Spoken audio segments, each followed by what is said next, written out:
New York City, 6 a.m. An out-of-control satellite radio show is being broadcasted to millions of Americans. Here we go. Here's the bit. At the controls, Greg Hughes, a father. I would love to say we have the best job in America. Anthony Cumia, an alcoholic. It could be the best thing ever. And Jim Norton, a comedian.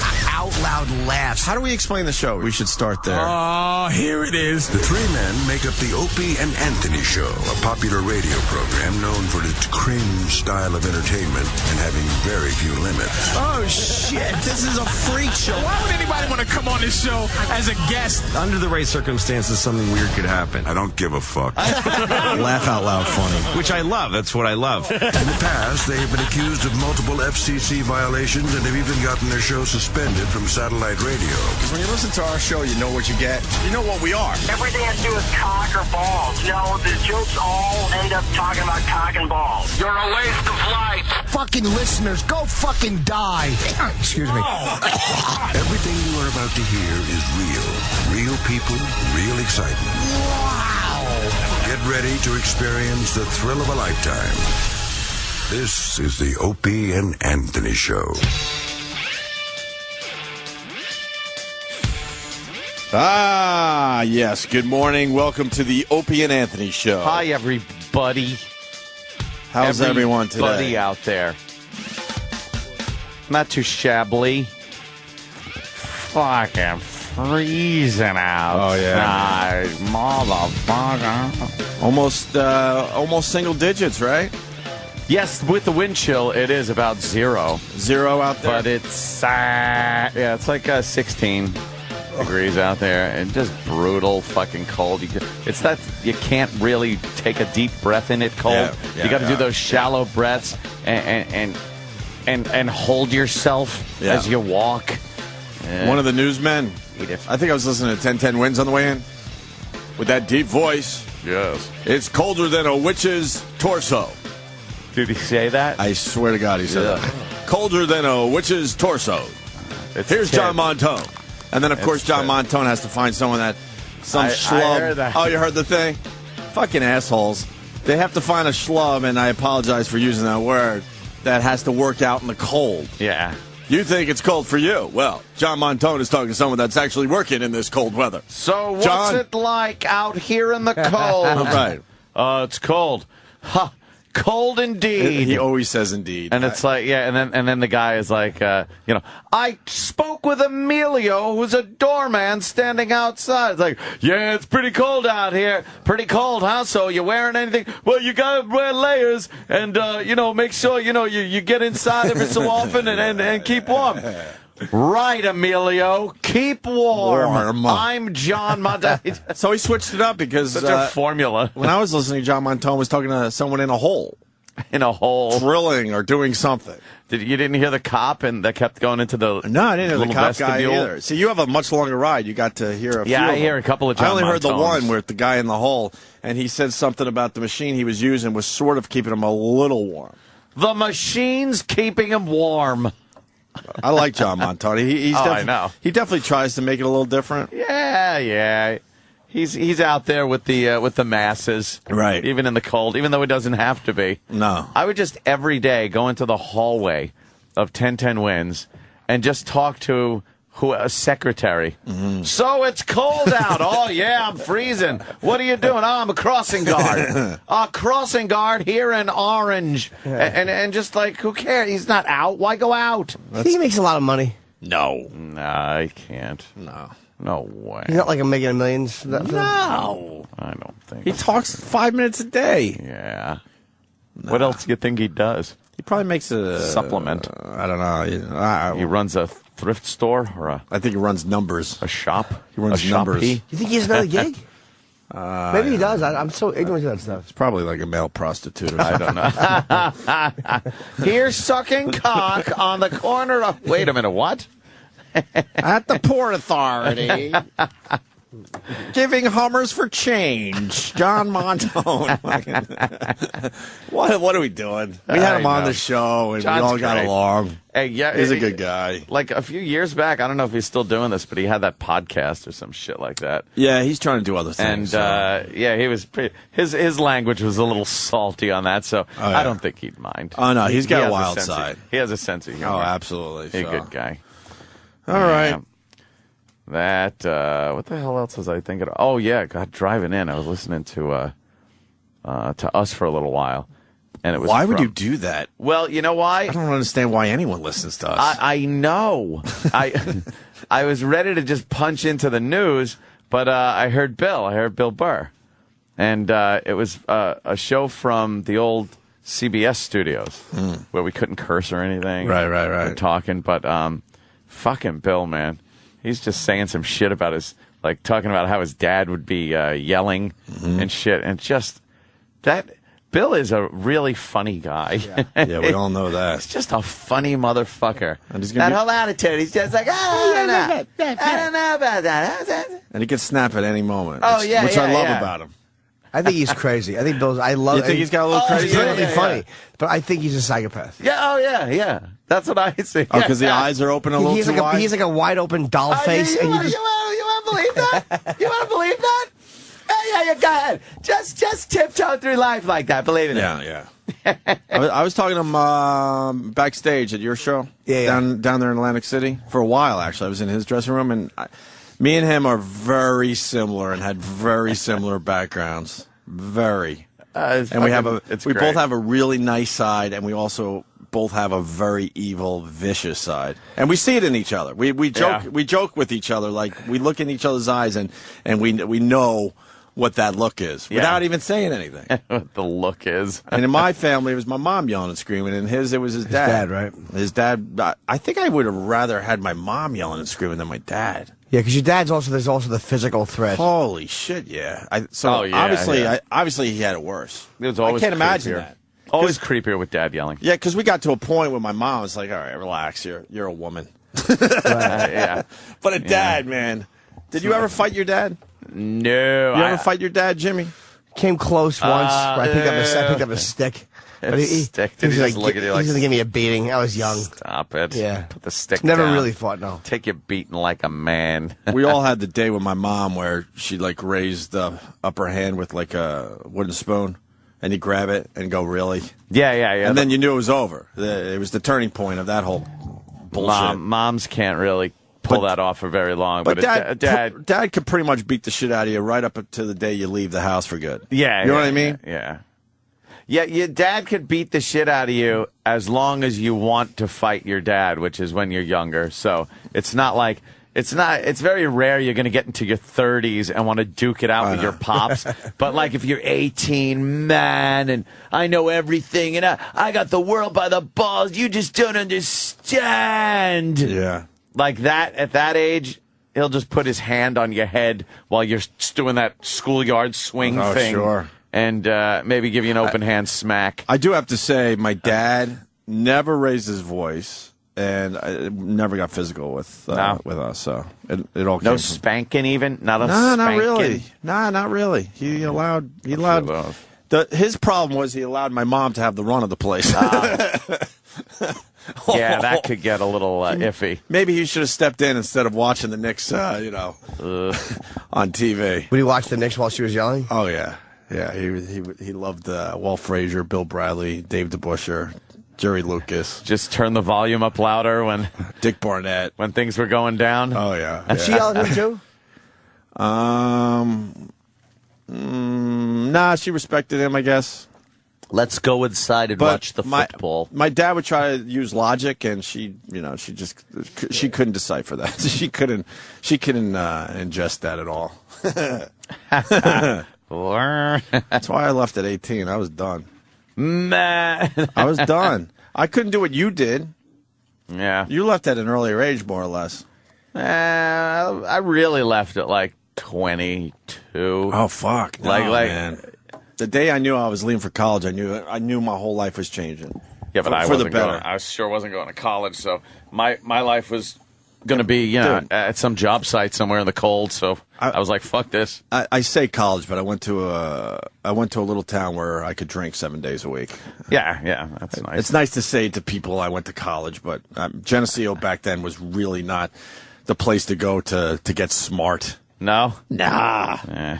I mean, they get pissed at me, and that's why they never invite me back, because it was crap back then. You know what it was, though? It was a place to go. But now it's almost impossible to get into Geneseo. So when I tell people, I went to Geneseo, they're like, well, look at you. You're some kind of scholar, are you? And I'm like, no. When I went... Have you heard the show? Right. When I went, there was a bar on every corner. There was a drink special. It was a crazy party drinking school. Yeah. And over the years, they obviously wanted to change their image. But it was a place for you to leave home to go to. Oh. Like, I didn't have any place. Well, for me, it was like, all right, now get a job and then get a place to live that you could pay rent with your job. And, right. And then do that. So I couldn't leave home right away and go to college at 18. That would have been nice to just even have a fucking dorm room to be in something. See, we were different in that regard because I fell into caddying when I was, I think, 12 or 13, which was way more money than a paper route or a penny saver route. Oh, yeah. People had penny saver routes on Long Island as well. Penny saver. So I was making really good money that went to the household. That was my issue. So when I turned 18, I'm like, fuck this. Yeah. I'd rather be poor somewhere. So when I was picking colleges, I knew I could only afford a SUNY school because why have a college fund for your 7 kids? We had to pay for it for ourselves, so I could only afford that.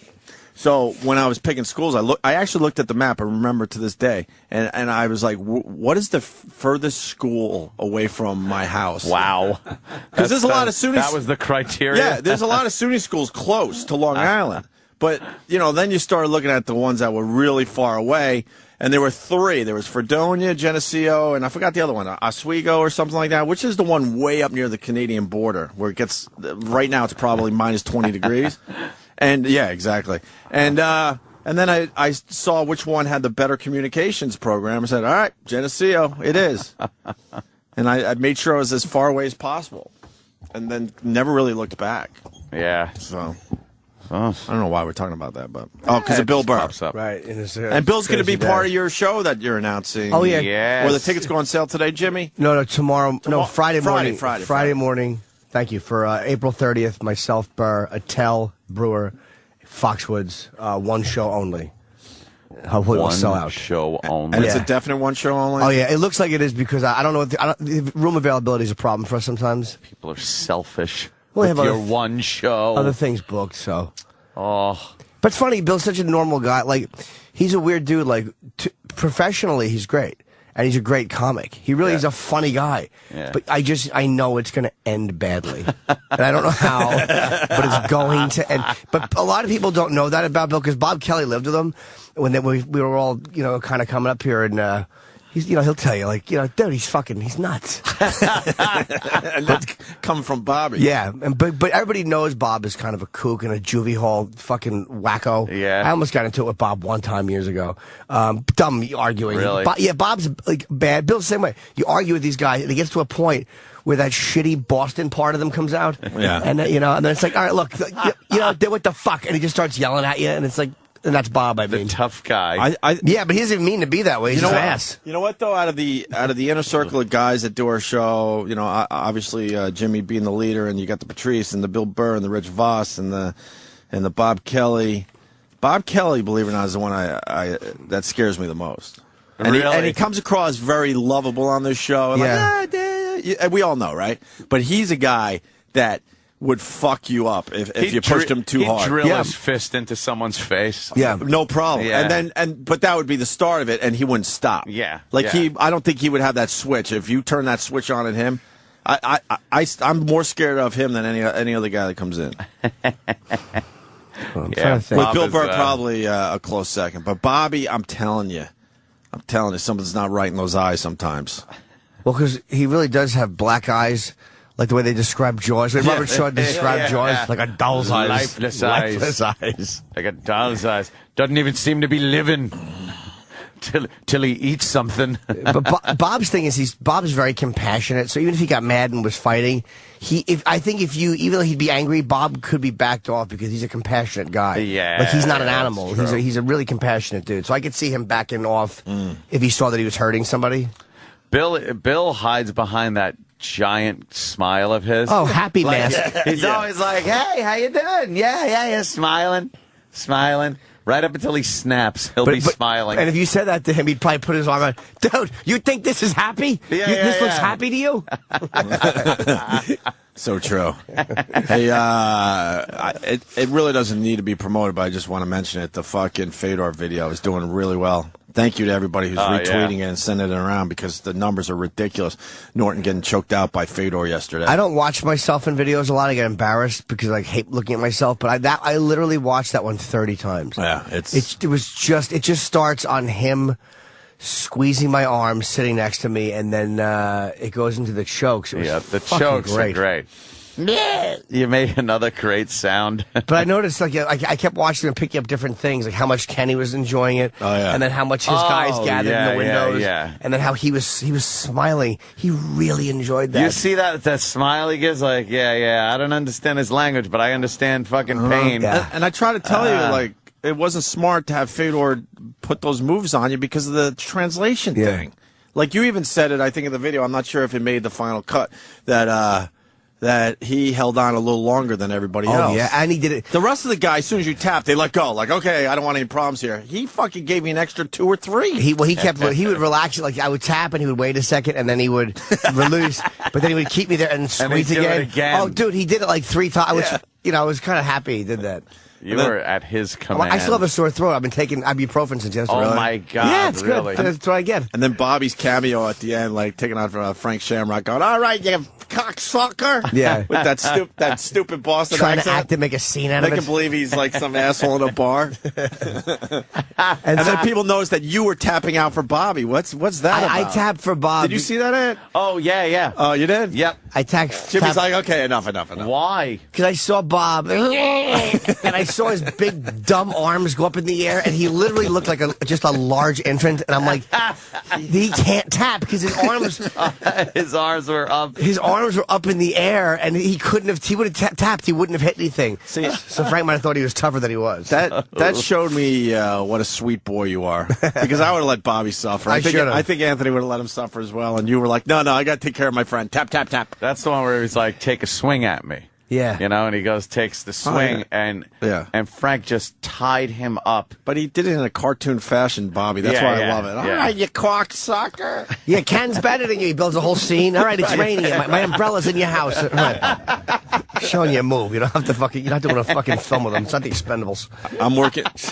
I'm working on a montage of all the times you got choked out, and I'm laughing my balls off. It's not ready. It's going to take a while. I want to get more guys to do that. I'm glad we got guys. Fedor. You already got... I only got 4.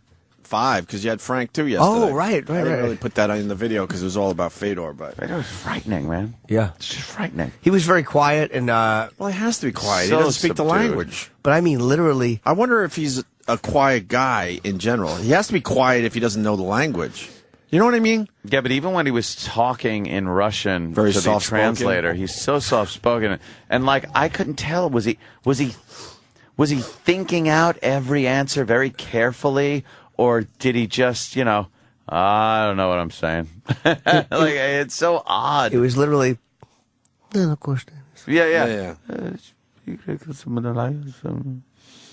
That's that weird...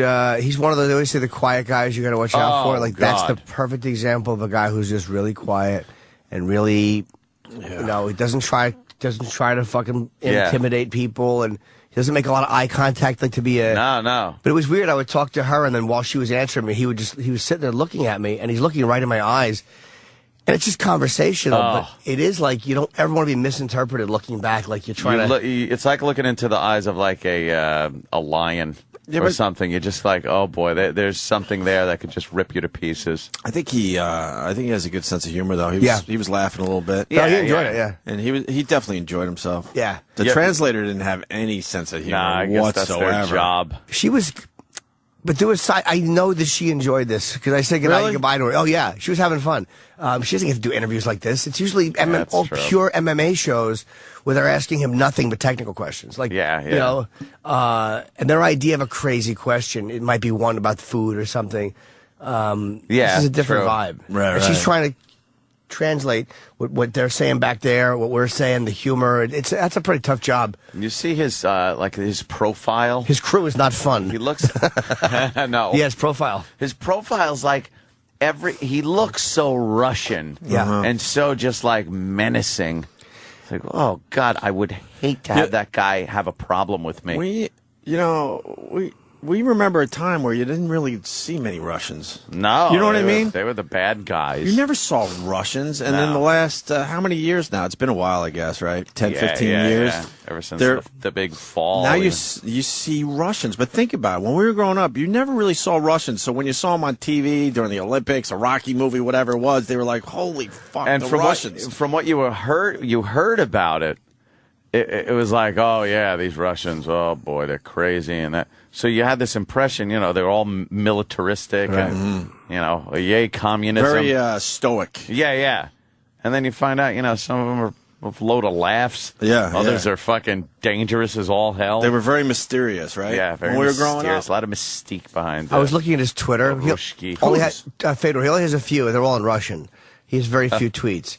But there's a picture of him. I gotta follow him. And they're in Russian? You understand none of it, yeah. That's awesome. What's his Throw it in a translator. That's way better than half the people I follow. How'd it work? I did translate it, and it was like it was like mostly religious. He's an Orthodox Christian. Oh. So he's that's why it's like he doesn't do any of the.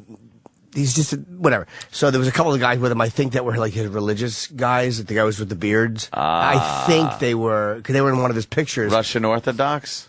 I guess because he was a picture. One of his pictures, he's in some place holding something, and it looks like he's in a church, and he's like, I got to do this with the Blessed Mother. Like he's a religious guy. Wow. Yeah, I see that. He's a very religious guy. Huh. Well, they're doing that Showtime thing, right? Yeah, I don't know what it is. They're fighting Saturday at 10. I talked to the Showtime guy. Said we are absolutely using a lot of the footage we had. Oh, good. Yesterday, but I'm sure SiriusXM will fuck it up in some. Yeah, they should let. They still won't take responsibility for the big time Apprentice fuck up. Oh God, yeah, that's right. We were supposed to be on the Apprentice, and the Apprentice people were like, look. Your company didn't get the paperwork back to us in time, so we weren't allowed to use the footage. And we wanted to use the footage because we got some great stuff that day. Then you talk to the guys down the hall, well, that's not true, blah, blah, blah, blah, blah, blah. I believe the Apprentice people. They work. So don't fuck up the Showtime thing is the only reason I'm bringing this up. I agree, and they work very slowly here. Just sign the fucking paper. Not many people watched that show anyway. So The Apprentice, I know. Why get on Why there? would you dilly-dallying... When you got the Apprentice wanting to use footage where it has Opie and Anthony SiriusXM logos all over the place. How do you fuck that one up? Because they're not the lawyers. And I think he's a blame lawyer, but they're corporate guys. They're not quote unquote. Even though this is an entertainment company, I think they act like lawyers for fucking I cannot think of one corporation. You ever need a corporation and you can't think of one? Just go Enron. I'm trying. There you go. Enron. They act like that's the go-to corporation. Enron. They act like Enron lawyers, as opposed to guys who are in the entertainment business. Yeah. Trying to kind of help the entertainment side and get the legal stuff done. They don't act like that. They act like, there's no distinction between the product of personality-driven radio and the product of just whatever it is, tuna fish cans going out on a conveyor belt. Like, they got to distinguish the fact that this is different. And the way shows are treated is different than the way a box of fucking widgets going out of a factory into a loading truck. Right. It's different. It's a whole different thing, and it's just got to be treated differently. Yeah, all they wanted was it probably would have been a minute of time on The Apprentice, if that. Yeah, whatever. Of us telling dick jokes. Just sign the paper. How could it be complicated? I agree, and they got to get that done because these networks are not. Showtime. They're not going to wait for you. Yeah, The Apprentice didn't need us. No. They were going to have a good show whether they used the Opie and Anthony footage Or not. Because they have so much extra. They didn't need us, but they wanted to use it because they thought it was good stuff. Well, this is where the lawyer should, or whoever it was. I know who it was. Should be. And he gave me his excuse, and to this day, I don't buy it. Sorry. This is where they should be very accountable. This company spends a lot of money trying to get press because they value free press.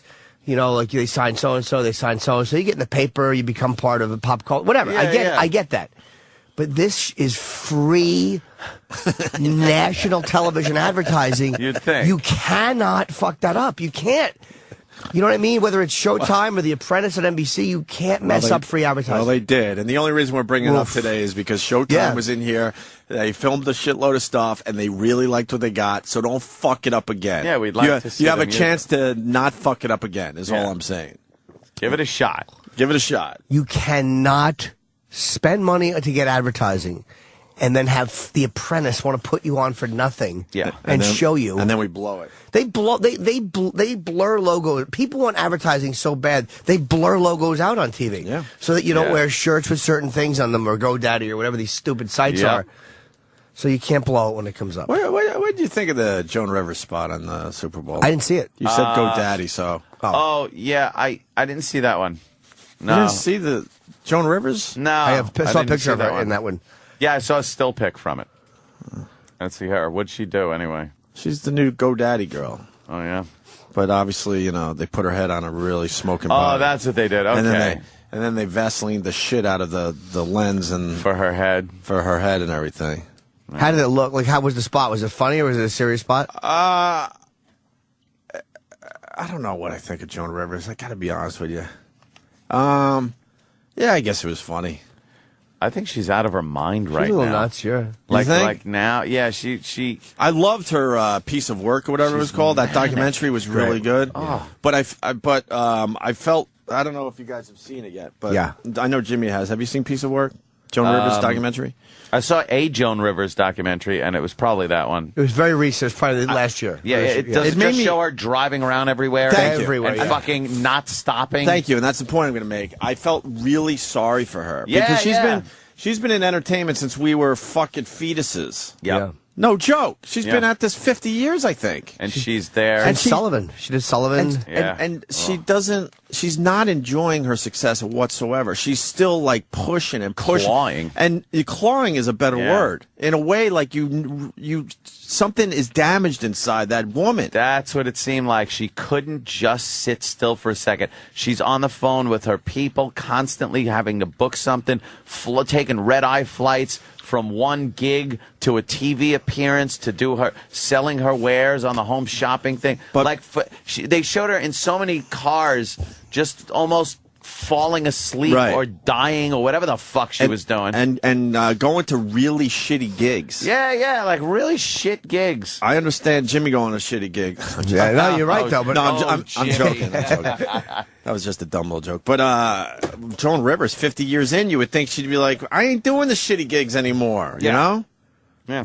I'll go on Leno every once in a while. I'll go here, but I'm not going to some weird casino in the middle of Canada, wherever that one was. She would go to like the Midwest and just play some shitty fucking not even it was like a club and So you did see it. Horrible, yeah. And she's coming home to Manhattan, and she's she's trying to get 2 hours sleep because then she's got another thing to do the following day and.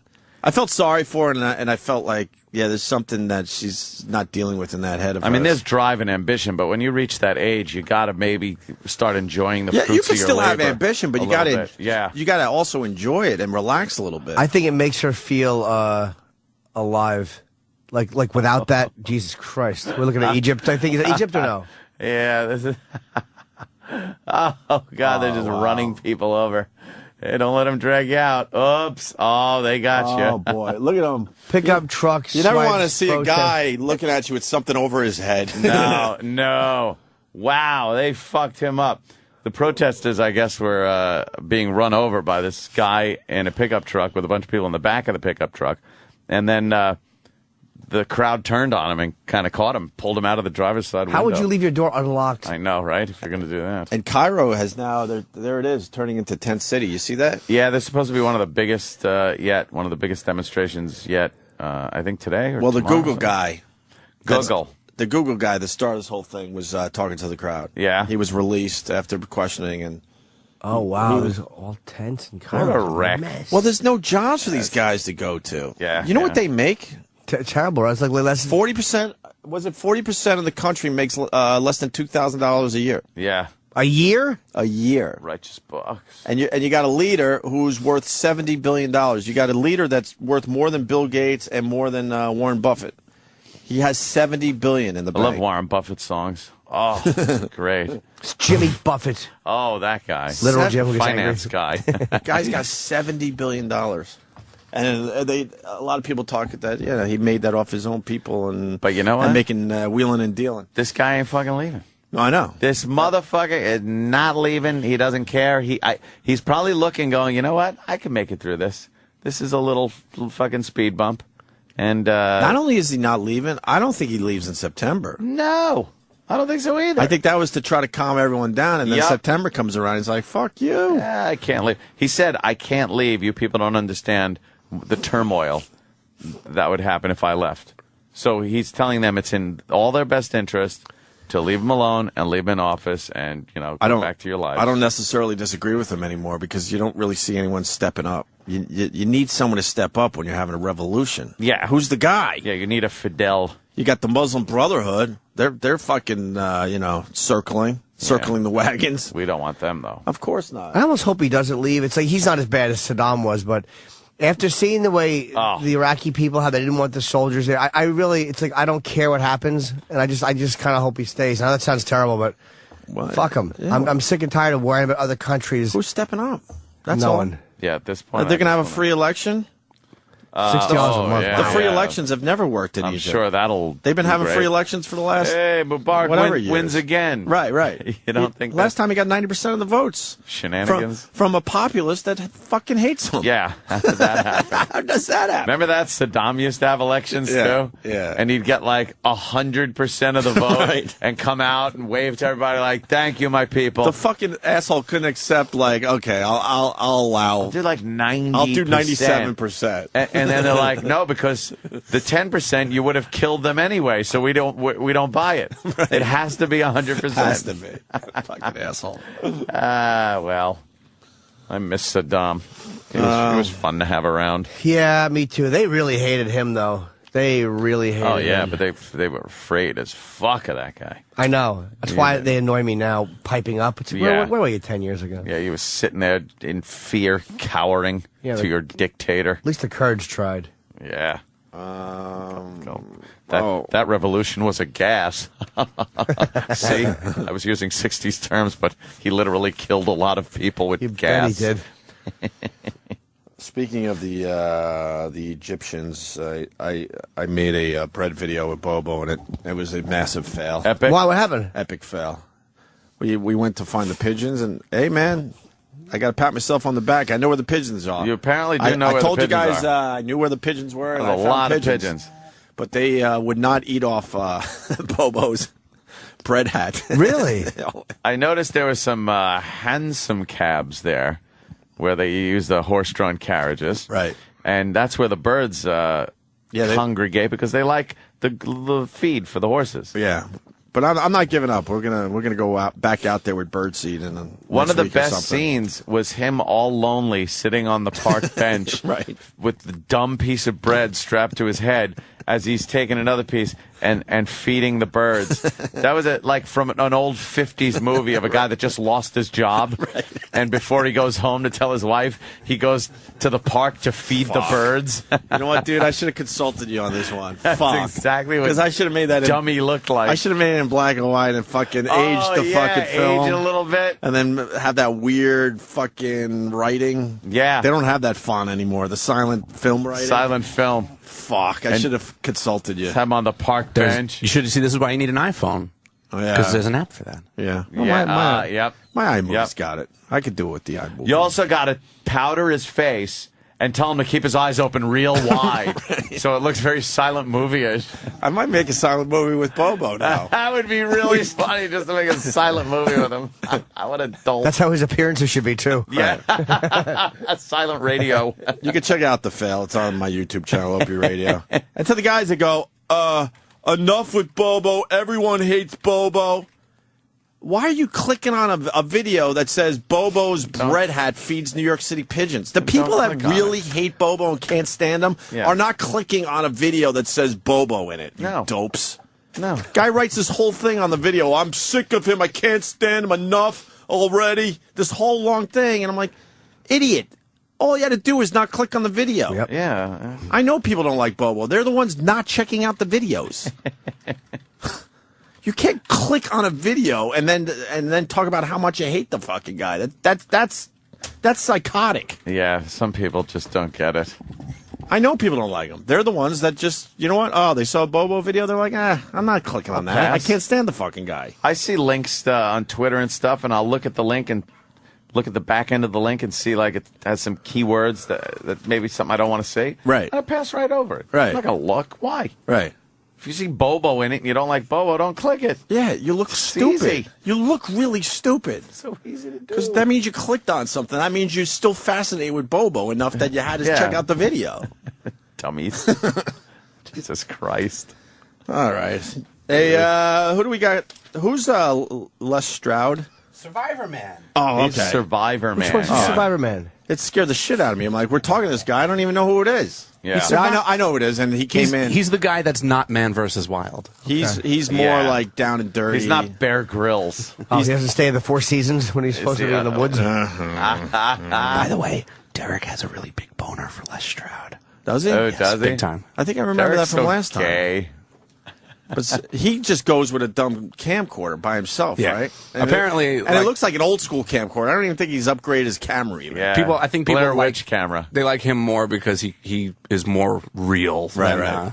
Yeah, I remember him. Allegedly, We had a great time with him a couple years back. He came in. I just didn't know him by name. I'm sorry. All right, so Les Stroud from Survivorman's coming in. Cool. Weren't we supposed to get those guys too? We were going to interview the kidnap guys.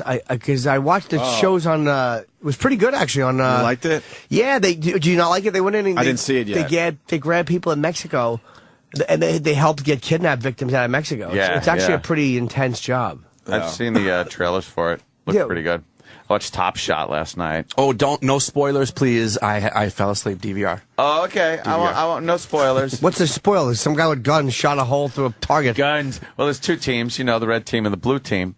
And couldn't they have picked other colors? They did. I don't know. It's always just the blue team probably stinks. If it's true to life with the way the U.S. is, blue team feels guilty shooting the targets. Has to be recycled paper. It was a good start, kind of gave you a little example of some of the people's skills and lack thereof. But I don't like the idea that if there's the first challenge that the team has to do, and if one guy is kind of bad at it that day, see, they're still doing that. It's like, I was hoping they changed that. Why try to get rid of him immediately? You could still assess other people and go like, yeah, maybe that one time he fucked up, but if he's an expert fucking sniper or something, he's probably pretty good.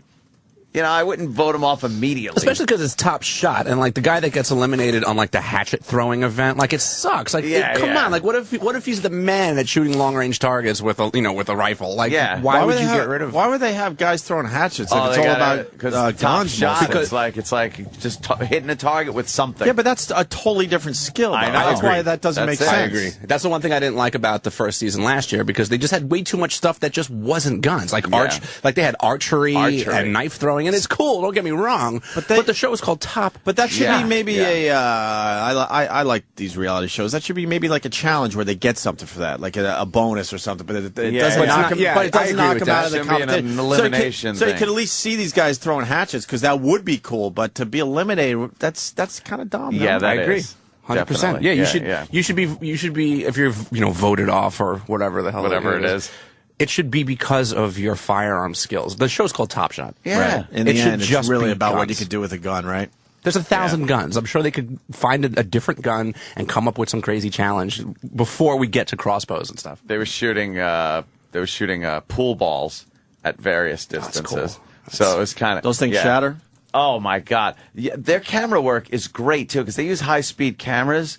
Where the thought that you can have a camera nowadays that is so good and so high speed that in just HD you could see the bullet leave the gun, and it's like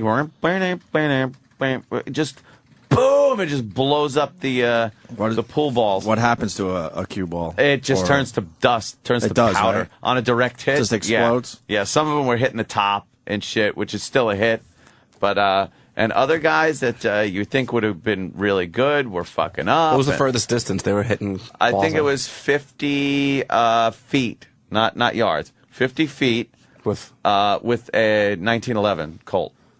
Is that good? God, I don't know. The year you mean, or that's the style? It's actually the year it came out. 1911 gun and they're the using? style, and it's still the 1911 is one of the most popular 45s out there. It's still being made by a lot of companies. Colt, I think, stopped making it in like 85, but it was used in World War I, World War II, Korea, Vietnam, up until 1985. It's automatic? Yeah. That's the gun? That's the gun. That's from 1911? That was design. The design came from 1911. Right, sure. They've incorporated safeties in it, but the basic 1911 design is a classic military sidearm. Do you have one of those yet? Yeah, I got about 3.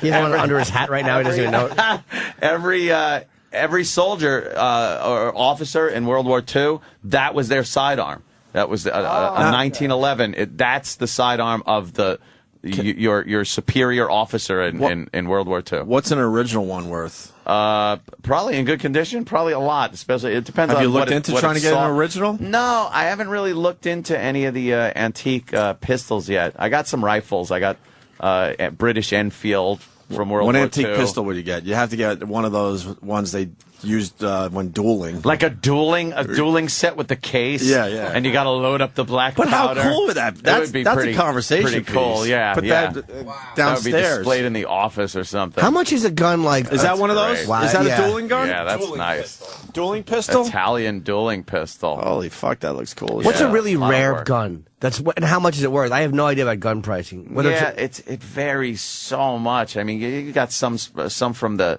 1700s that still fire. They still fucking Would work. people fire them or no? Flintlocks. Oh, yeah.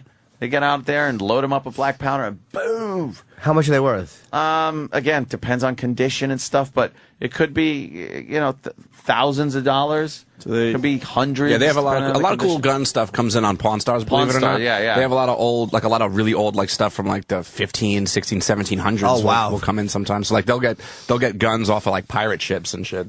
And how much are those worth? Yeah. That's pretty cool. I don't remember, like thousands. What was it? The blunderbuss? Yeah. It was one of those guns that like Yosemite Sam would use in a cartoon. You basically you didn't even put bullets in it. Like you just put shrapnel. Like you just jam garbage down the front of it, and it would just shoot it the fuck out at you. Yeah, it wasn't even meant for like a bullet, unless it was a little cannonball. Because the thing was used like a handheld cannon, and it was one of those where the end kind of belled out like a trumpet. Wow. And they would load it up with black powder, and then just anything that's laying around, pieces of chain, fucking that, and then they would shoot it at the sails. And fucking not the sales department. They would shoot it at the sails of the ship.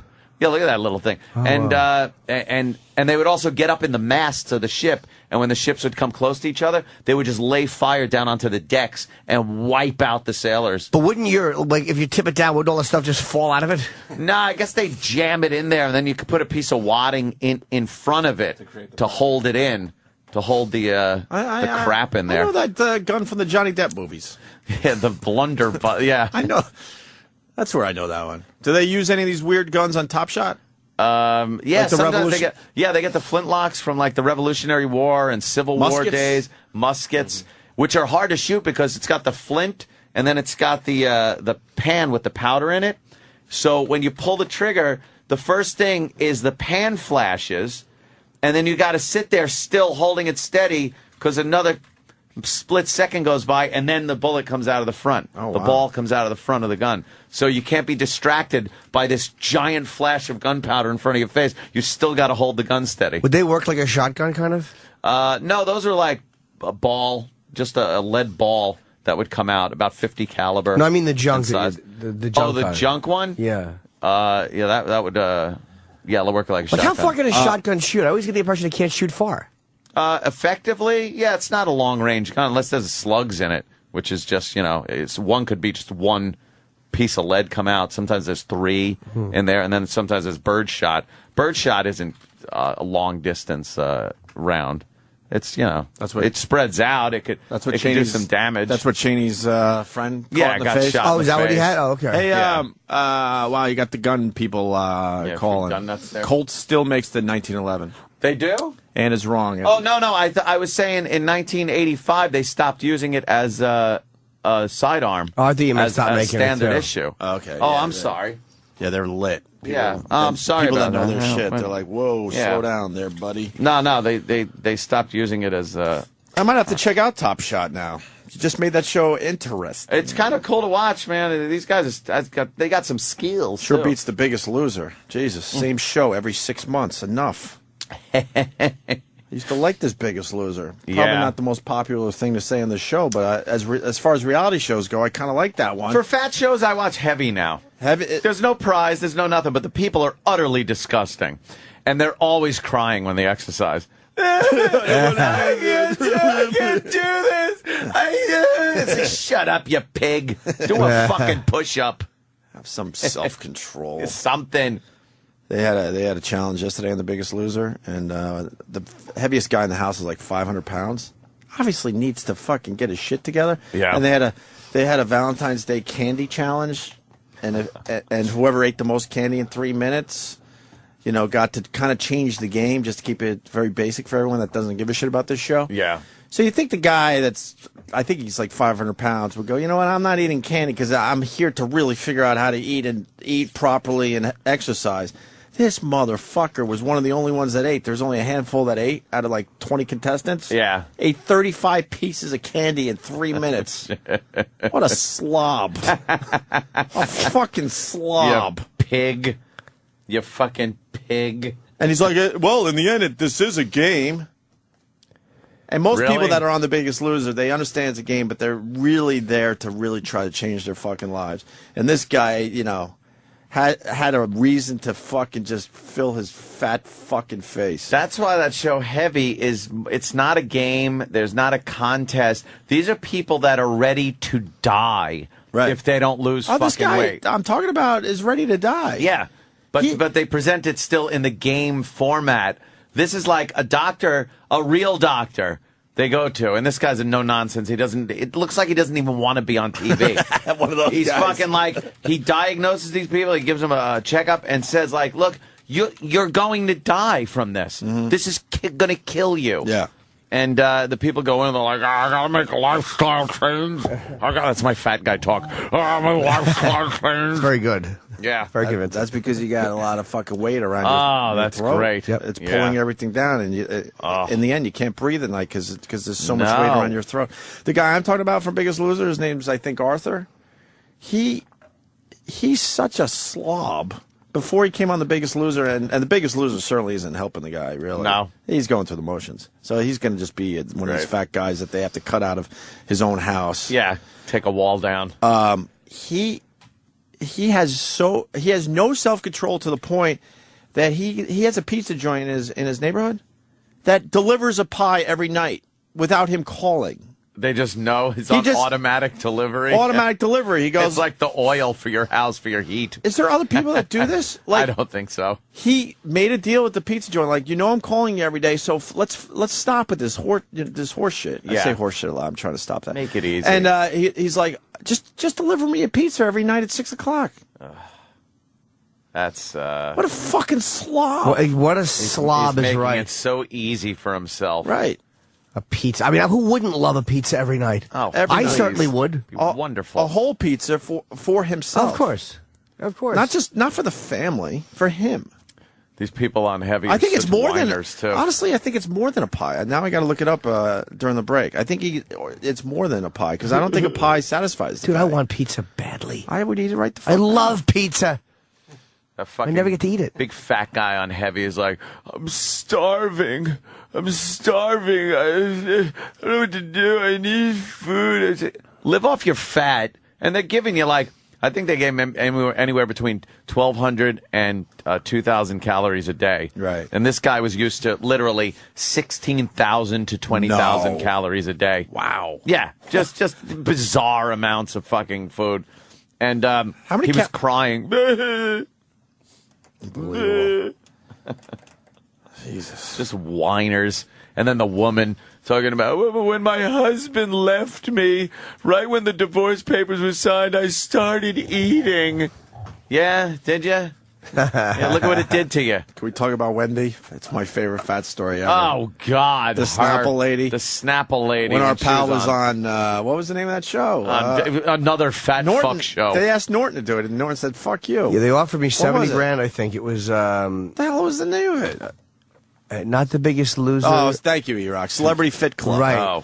And the Snapple lady was on, and she had one of the moments Aunt just said, and I have to bring it up every time, and I'm sorry you've heard this a million times out there, but she got fat because her parents brought another child into the world. Had a fucking... that was her excuse for overeating. Sister, a little sister, yeah.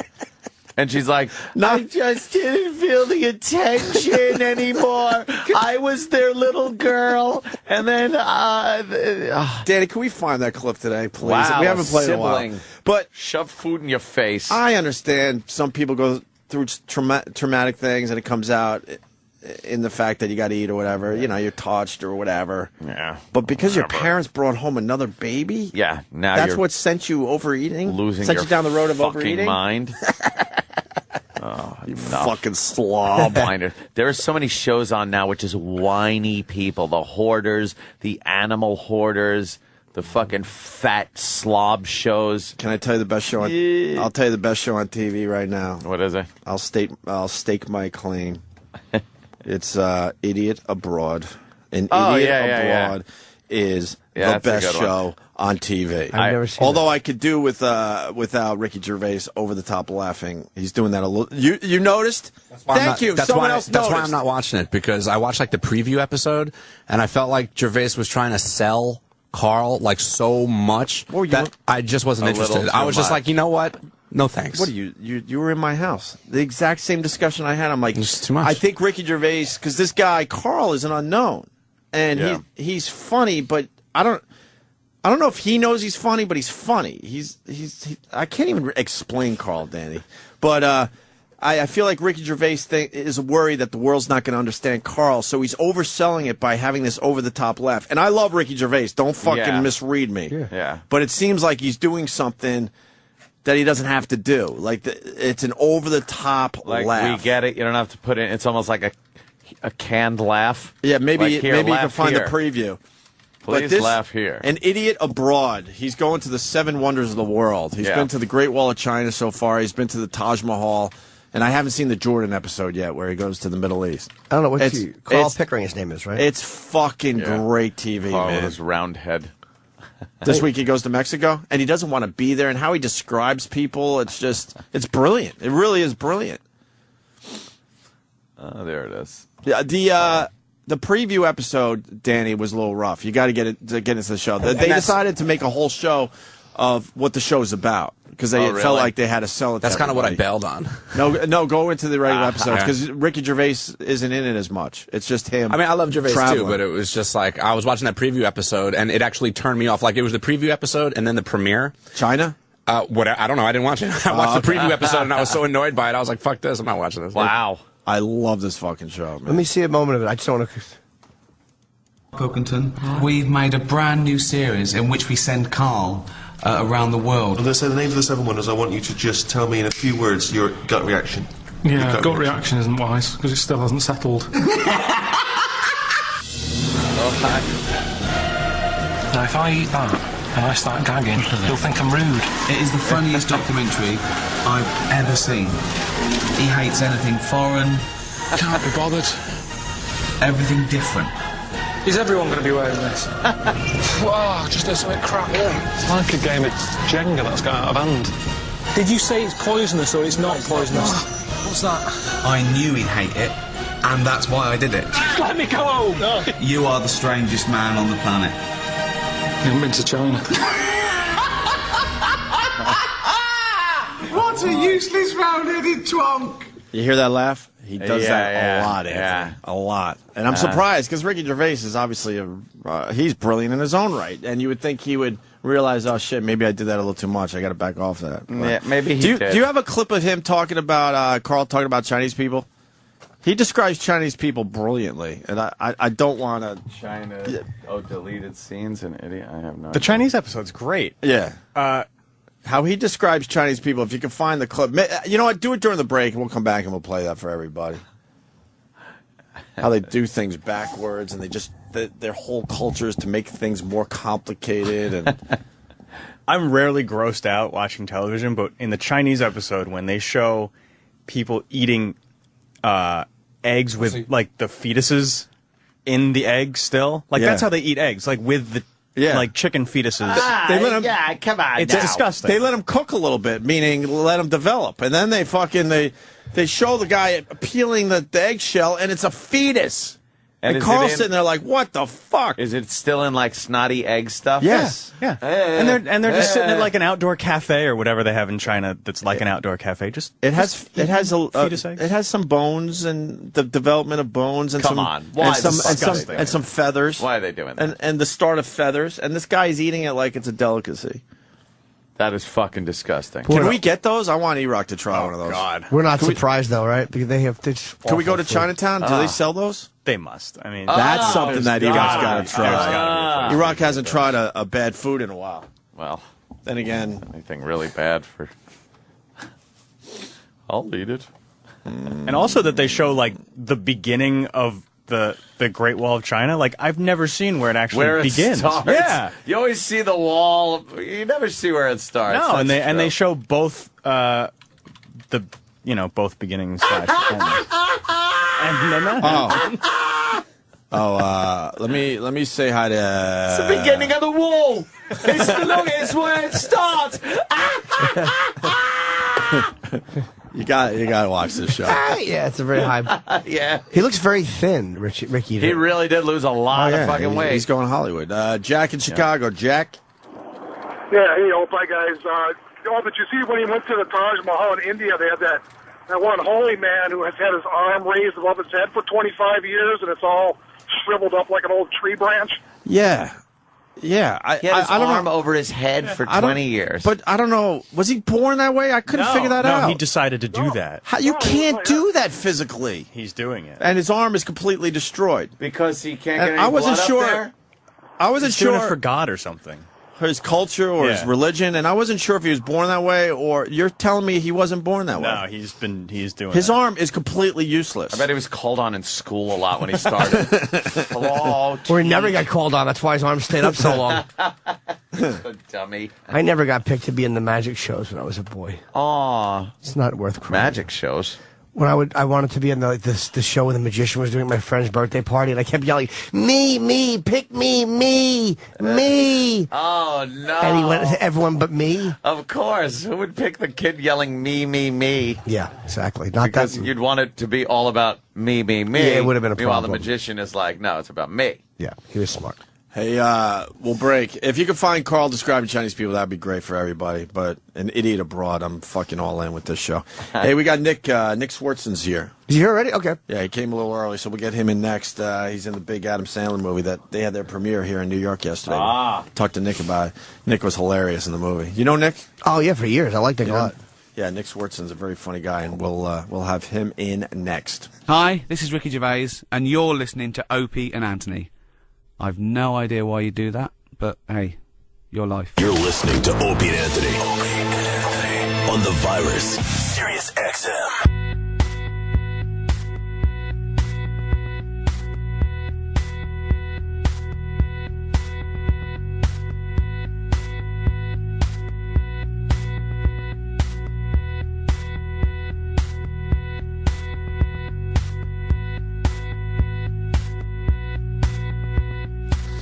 Got Nick Swartzson walking down the hall from Just Go With It in theaters this Friday. It's a rom-com. Although I said that to Brooklyn Decker, and she goes, it's more than a rom-com. Well, she's going to say that. It's a rom-com with jokes. I would say it. And Nick Swartzson is hilarious in the movie. The part of the rom-com. Yeah, exactly. What's up, Nick? What's up, dude? Hey, how are you, brother? Oh, yeah. Aw, Nick knows Jimmy. Yeah, I've known Nick for a long time. Good. Goody good. Right over there. What's up, man? Throw it over, high five. Congratulations on Just Go With It. You are really fucking funny in this movie, man. Oh, thanks, man. I saw it last week, and Nick. It's so ridiculous. My part is so retarded. Yeah, but you just steal scenes from everybody when you appear on the big screen there. Oh, thanks, dude. Yeah, I mean, I just come in and just my character. I play like Sandler's cousin, and then I play this. I pretend to be Jennifer Aniston's fake husband. His name's Dolph Lundgren, and I just do like this weird Austrian accent that makes no sense, and I just run around like being an idiot, wearing like thick glasses and like glasses you can't see through. You can't see at all. I don't know. Don't you hate when you have to describe something? Describing stuff is the worst. It's awful when you have to describe especially something. like when you're on a press tour and you're just describing stuff all the time and you're just like, oh, God. You know what? Yeah. I officially love Nick. He's going to be in a huge movie, and he just horribly described it. Yeah. He doesn't give a fuck. I'll tell you why. Pure actors could come in and describe it beautifully, but comics, we have such a sense of shame all the time. It's constant shame and self-loathing. The movie's going to do unbelievable numbers, and he's like, that's not this fucking... I'm reading between the lines. I don't like watching myself do anything. You don't? So, no. No, not even in like a big... That's a pretty big movie. Yeah. It's a big movie. The movie's great. I will enjoy everything about something except for what I do. Really? I'm like, I can appreciate...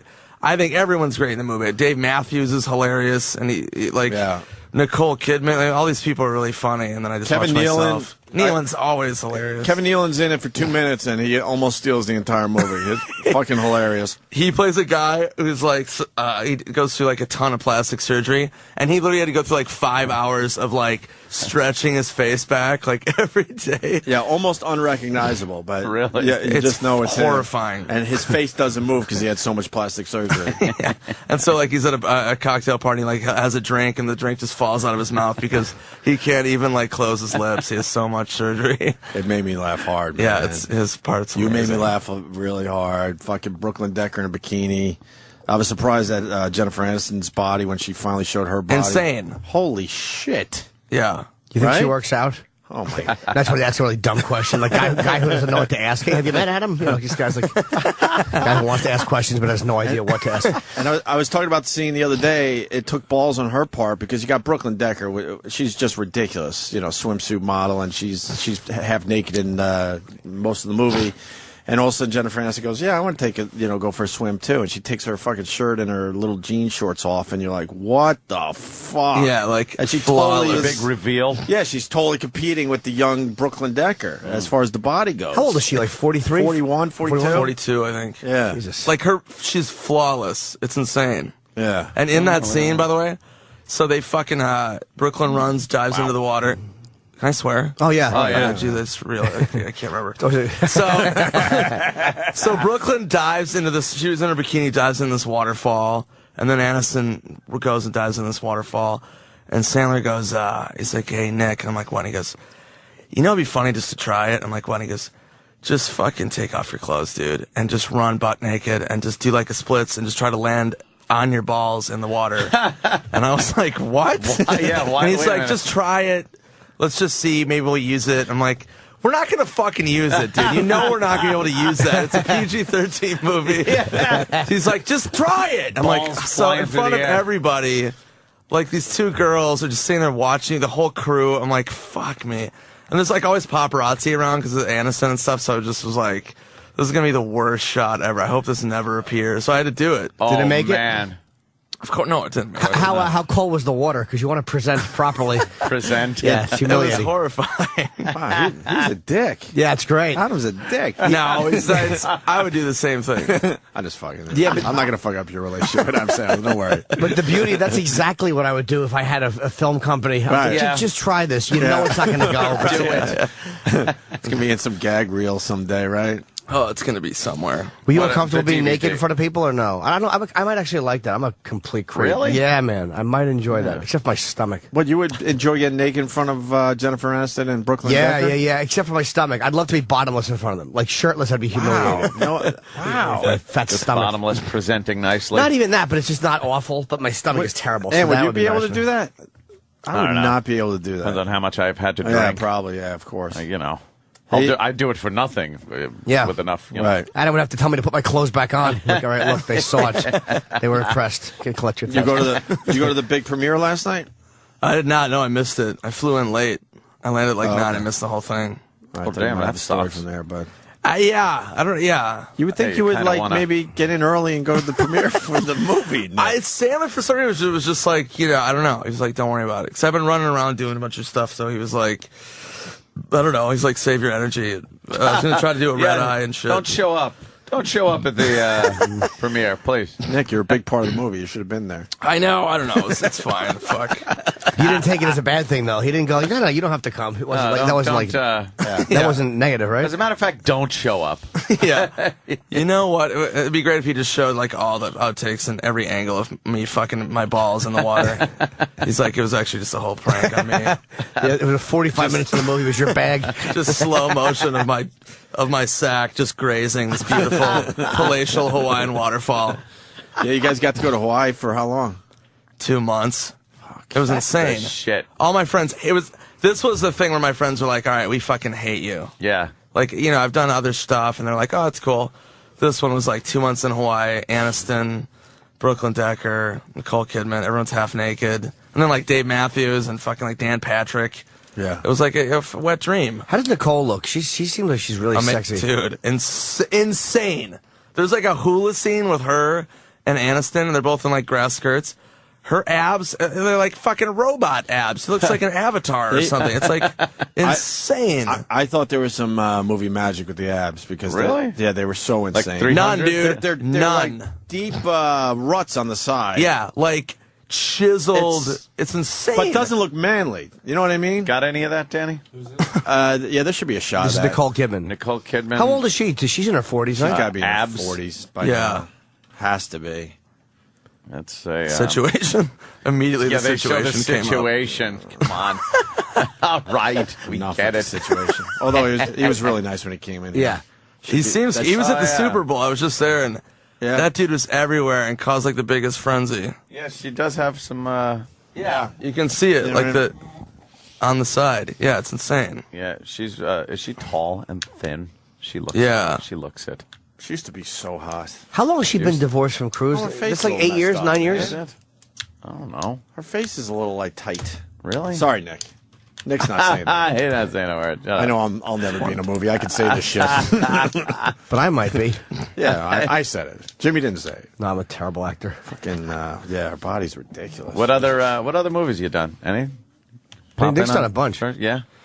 I've done a bunch with Sandler and did like, what else I do? Blades of Glory, Reno 911 movie, and then like Sandler's like Zohan, Chuck and Larry, all that stuff. Zohan was Grandma's Boy. I really liked Zohan.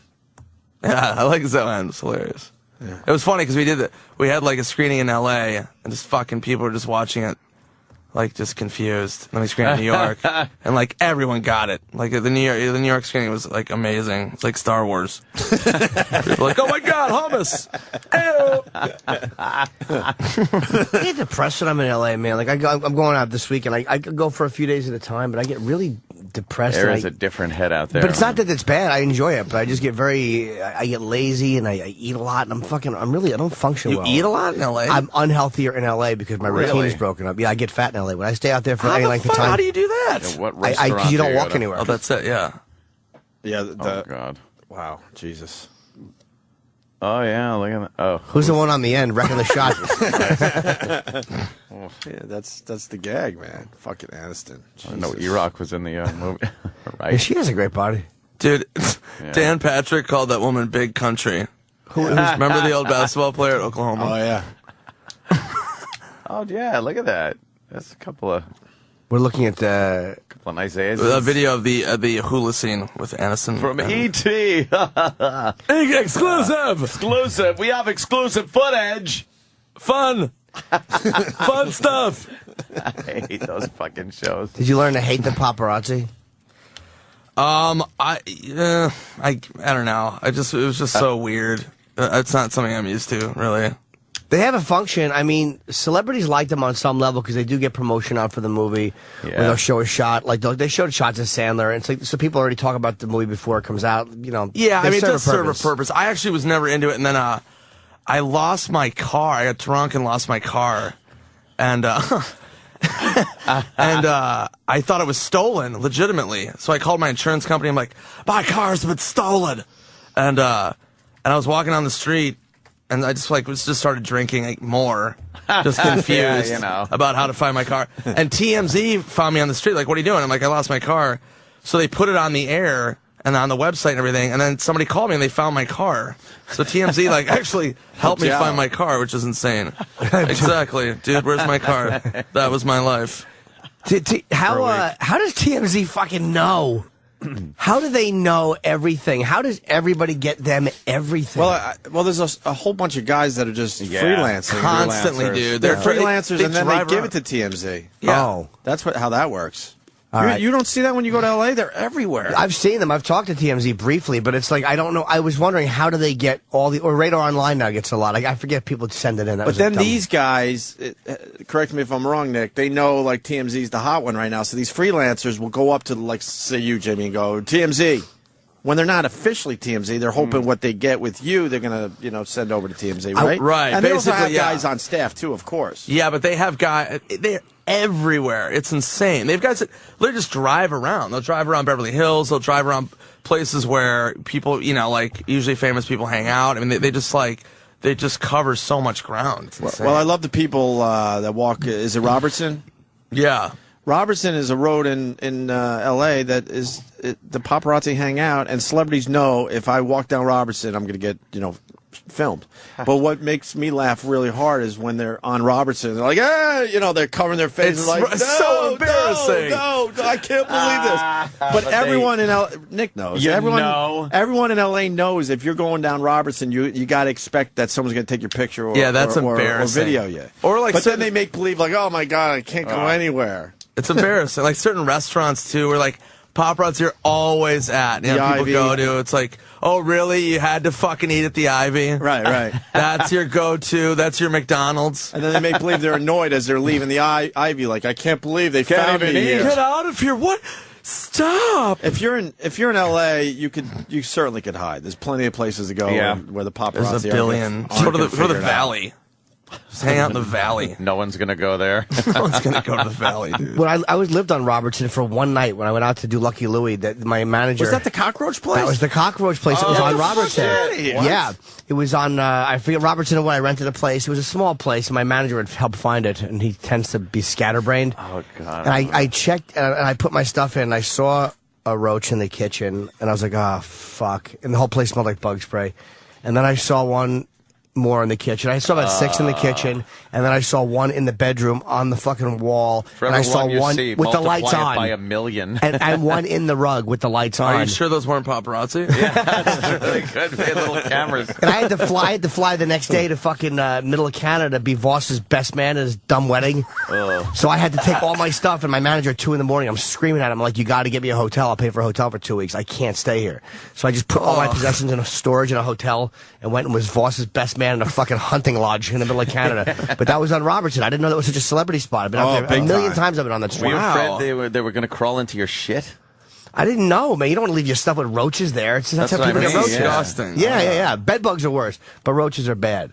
I think bed bugs are harder to get rid of than roaches. Yeah, if you have either. What happened to the bed bugs?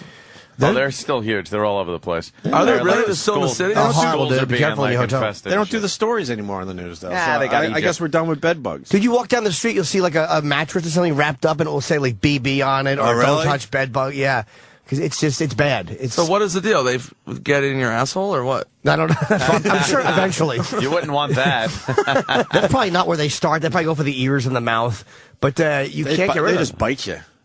You can't get rid of them? No, you can't get rid of them. They're fucking horrible. Out of your body? Out of your body, not out of your apartment. No, yeah. They're just everywhere. And the bites they leave just make you itch uncontrollably. You have to bring the heat up in your apartment or house, or bring it really down. So a lot of people get these industrial heaters. Well, they hire companies with industrial heaters with these big tubes that go in your doors, your windows and shit, and they bring the heat of your house up to like 150 degrees, and then it kills everything. Kills all the bed bugs. Yeah. That's how they do it? Yeah. Or what does the dumb dog do then? The dog tells you if you have bed bugs. Which is the greatest scam ever. Of course it is. Yeah, like the dog knows. That has to be a scam. Gotta be. They bring a dog in, if it barks a certain way, like, yep, you got bed bugs, without even finding That's one. a big you got scam. bed bugs. And then the guy with the heating unit that Ant's describing the comes heat in. or freezing, because sometimes in some contained areas, like just the bed, they'll freeze shit, and they'll take this like refrigerant and just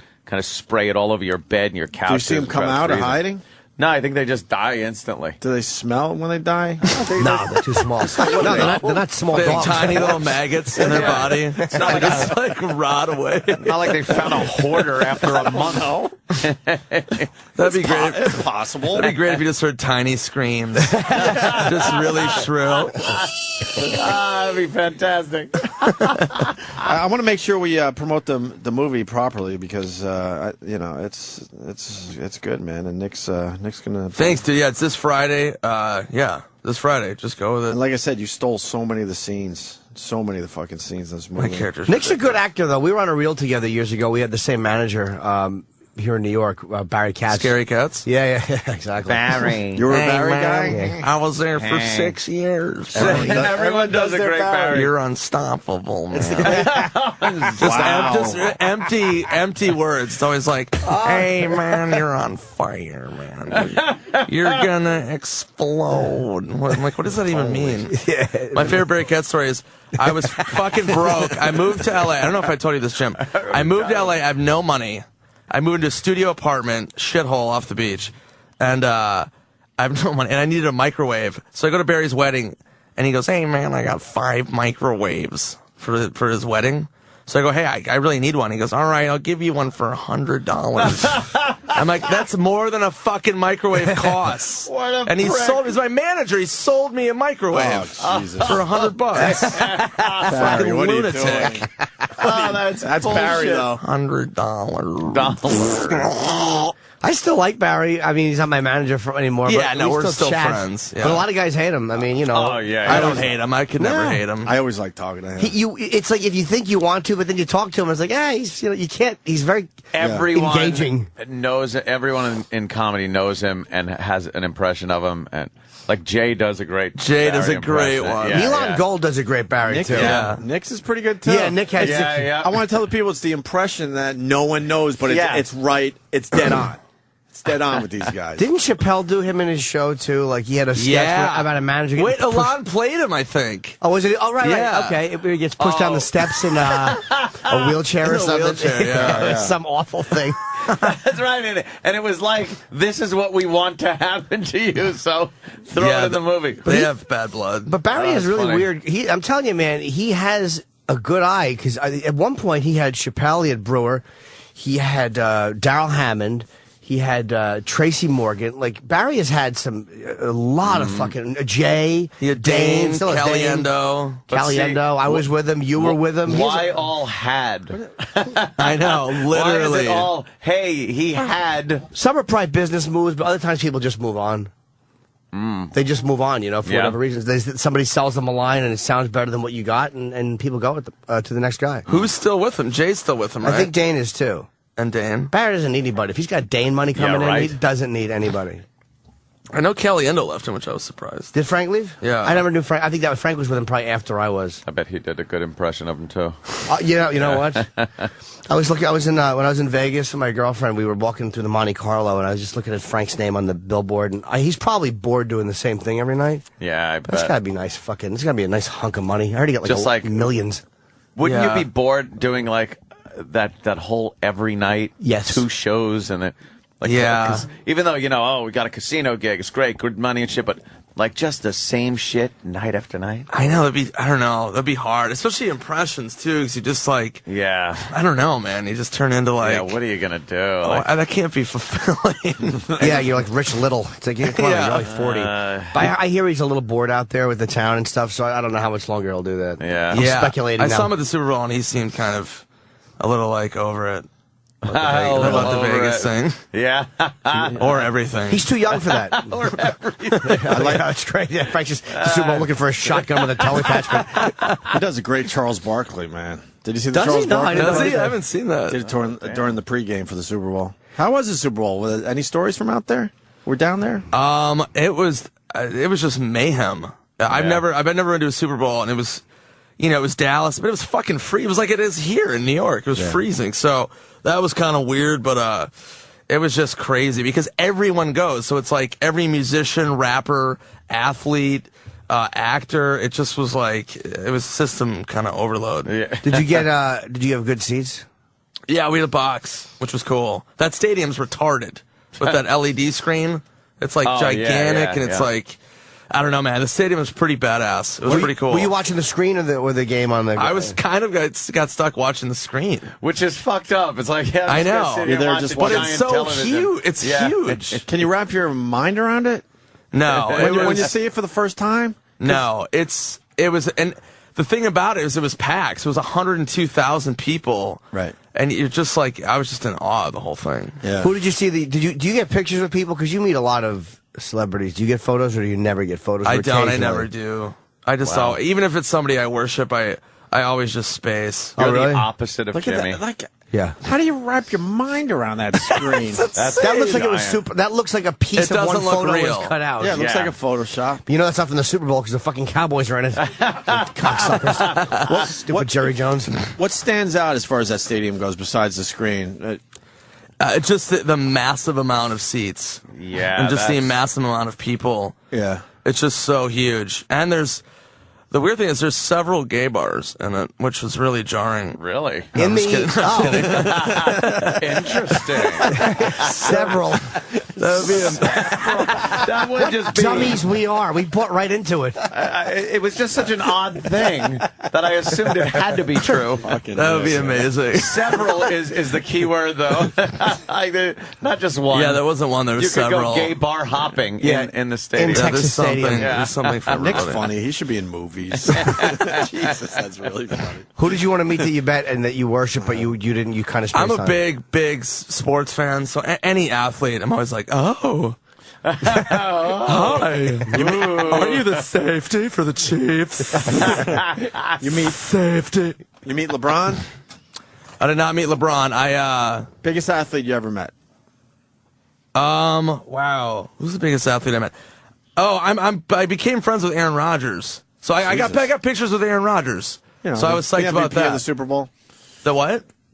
Oh, yeah. You know, that guy. I was super pumped. I met him at a charity event a couple years ago. We've been friends ever since. So that was like, I was super fired up for him. He's a great fucking dude. I never become friends with celebrities, which is mostly at their request. I say hi, I get a photo, and I'm done. And then he leaves. He doesn't want to say. Then he doesn't want to talk to the celebrity anymore. I think the photo is the thing that fucks it up. Of course it is. I know that. Like, don't take the photo and just have like kind of a break the ice conversation. I met De Niro twice. I haven't gotten a photo. We're not friends. Set the bar a little lower, okay? We're not friends, though. It's Don't start with De Niro and your friend-making process. But you know what I mean? Who's gonna make a celebrity friend without a photo? That fucker. How about Rob Schneider first, and then maybe you could move on from I've actually never met him. I don't even know how you met him. I can't even imagine befriending De Niro off a meeting. Like, just meeting him for the first time. Yeah, what do you and say be to like, that? hey, give me a call. What are you doing? Yeah, what do you say to him that goes, wow, I really would like to hang out with this I know guy. I'd slip up, too. I'd be doing great all night, and I would wind up just going, all right, well, look, I'm a taxi driver! I would just scream one of his raging bull! I would just fuck it up at the end. Ronan! Just random, like, you're like, all right. Oh, yeah, I remember that one. The fan! Like, all right. Like Opie fucked up his relationship with Obama in his dream. Yeah. I was too needy. I was like, that's one of the best dumb-ass dream stories I've ever heard. I was becoming really good friends with Obama in my dream, but then I got too needy. And he goes, I'm going to call you. You know, we were at a bar or something, and then I had to be like, really? You're definitely going to call? Because, you know, like, wasn't he walking away, and he goes, I'll call you? And then you like, as he's further away, you went like something like, hey, you know, call me. Yeah. You were like that kid in Saturday Night Fever to Travolta. Call me, Tony. Yeah. Tony, you going to call me? And then in the dream, he gave that look like, I'll never call him. Oh, no, at the last minute. He's a little too You blew needy. it. Yeah, I blew it. Yeah. I could have been friends with Obama in my dreams. Dream Obama. You could have had your dream friend. Cool. That's a good dream friend. That's a good Dream pal. Yeah, that is a good one. It doesn't make Anthony happy. I have a dream friend like Obama. I didn't vote for the gentleman, but I respect the office. That's what I say. But would you vote for him in your dreams? In Dreamland. That's a good question. Yeah, that's a very relevant question. I probably would, and then I'd wake up in a cold sweat. Oh,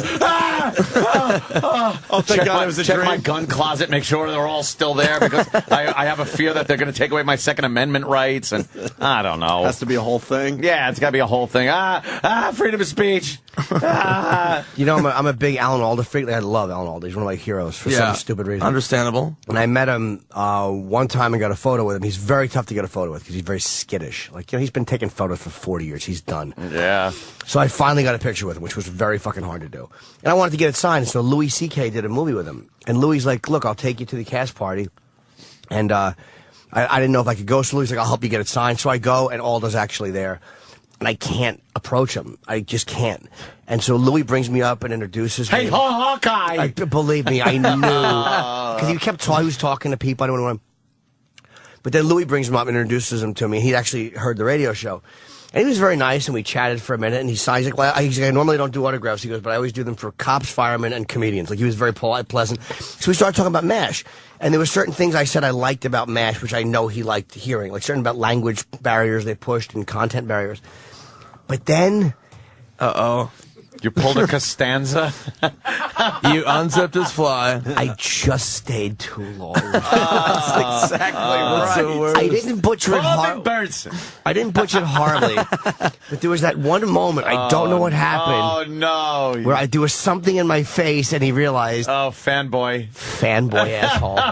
Not an equal. Fanboy. Dude, what was it? You can't remember? It was the tone of me talking about, because I was talking about the language in MASH, and I think I knew too much of the dialogue or something.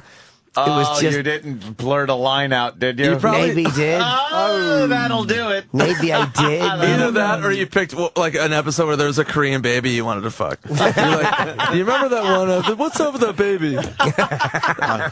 Nick knows Jim Norton. It was just one step too far, and it was nothing over the top. It was just the tone That's of what why I was don't have saying. celebrity friends either, because when you're in the conversation, you're like, oh my God, I'm doing well. And there's a panic, like, okay, don't fucking blow it. And then, like you said, you always go too far with something, and they realize, oh, I'm better than you. Go fuck yourself.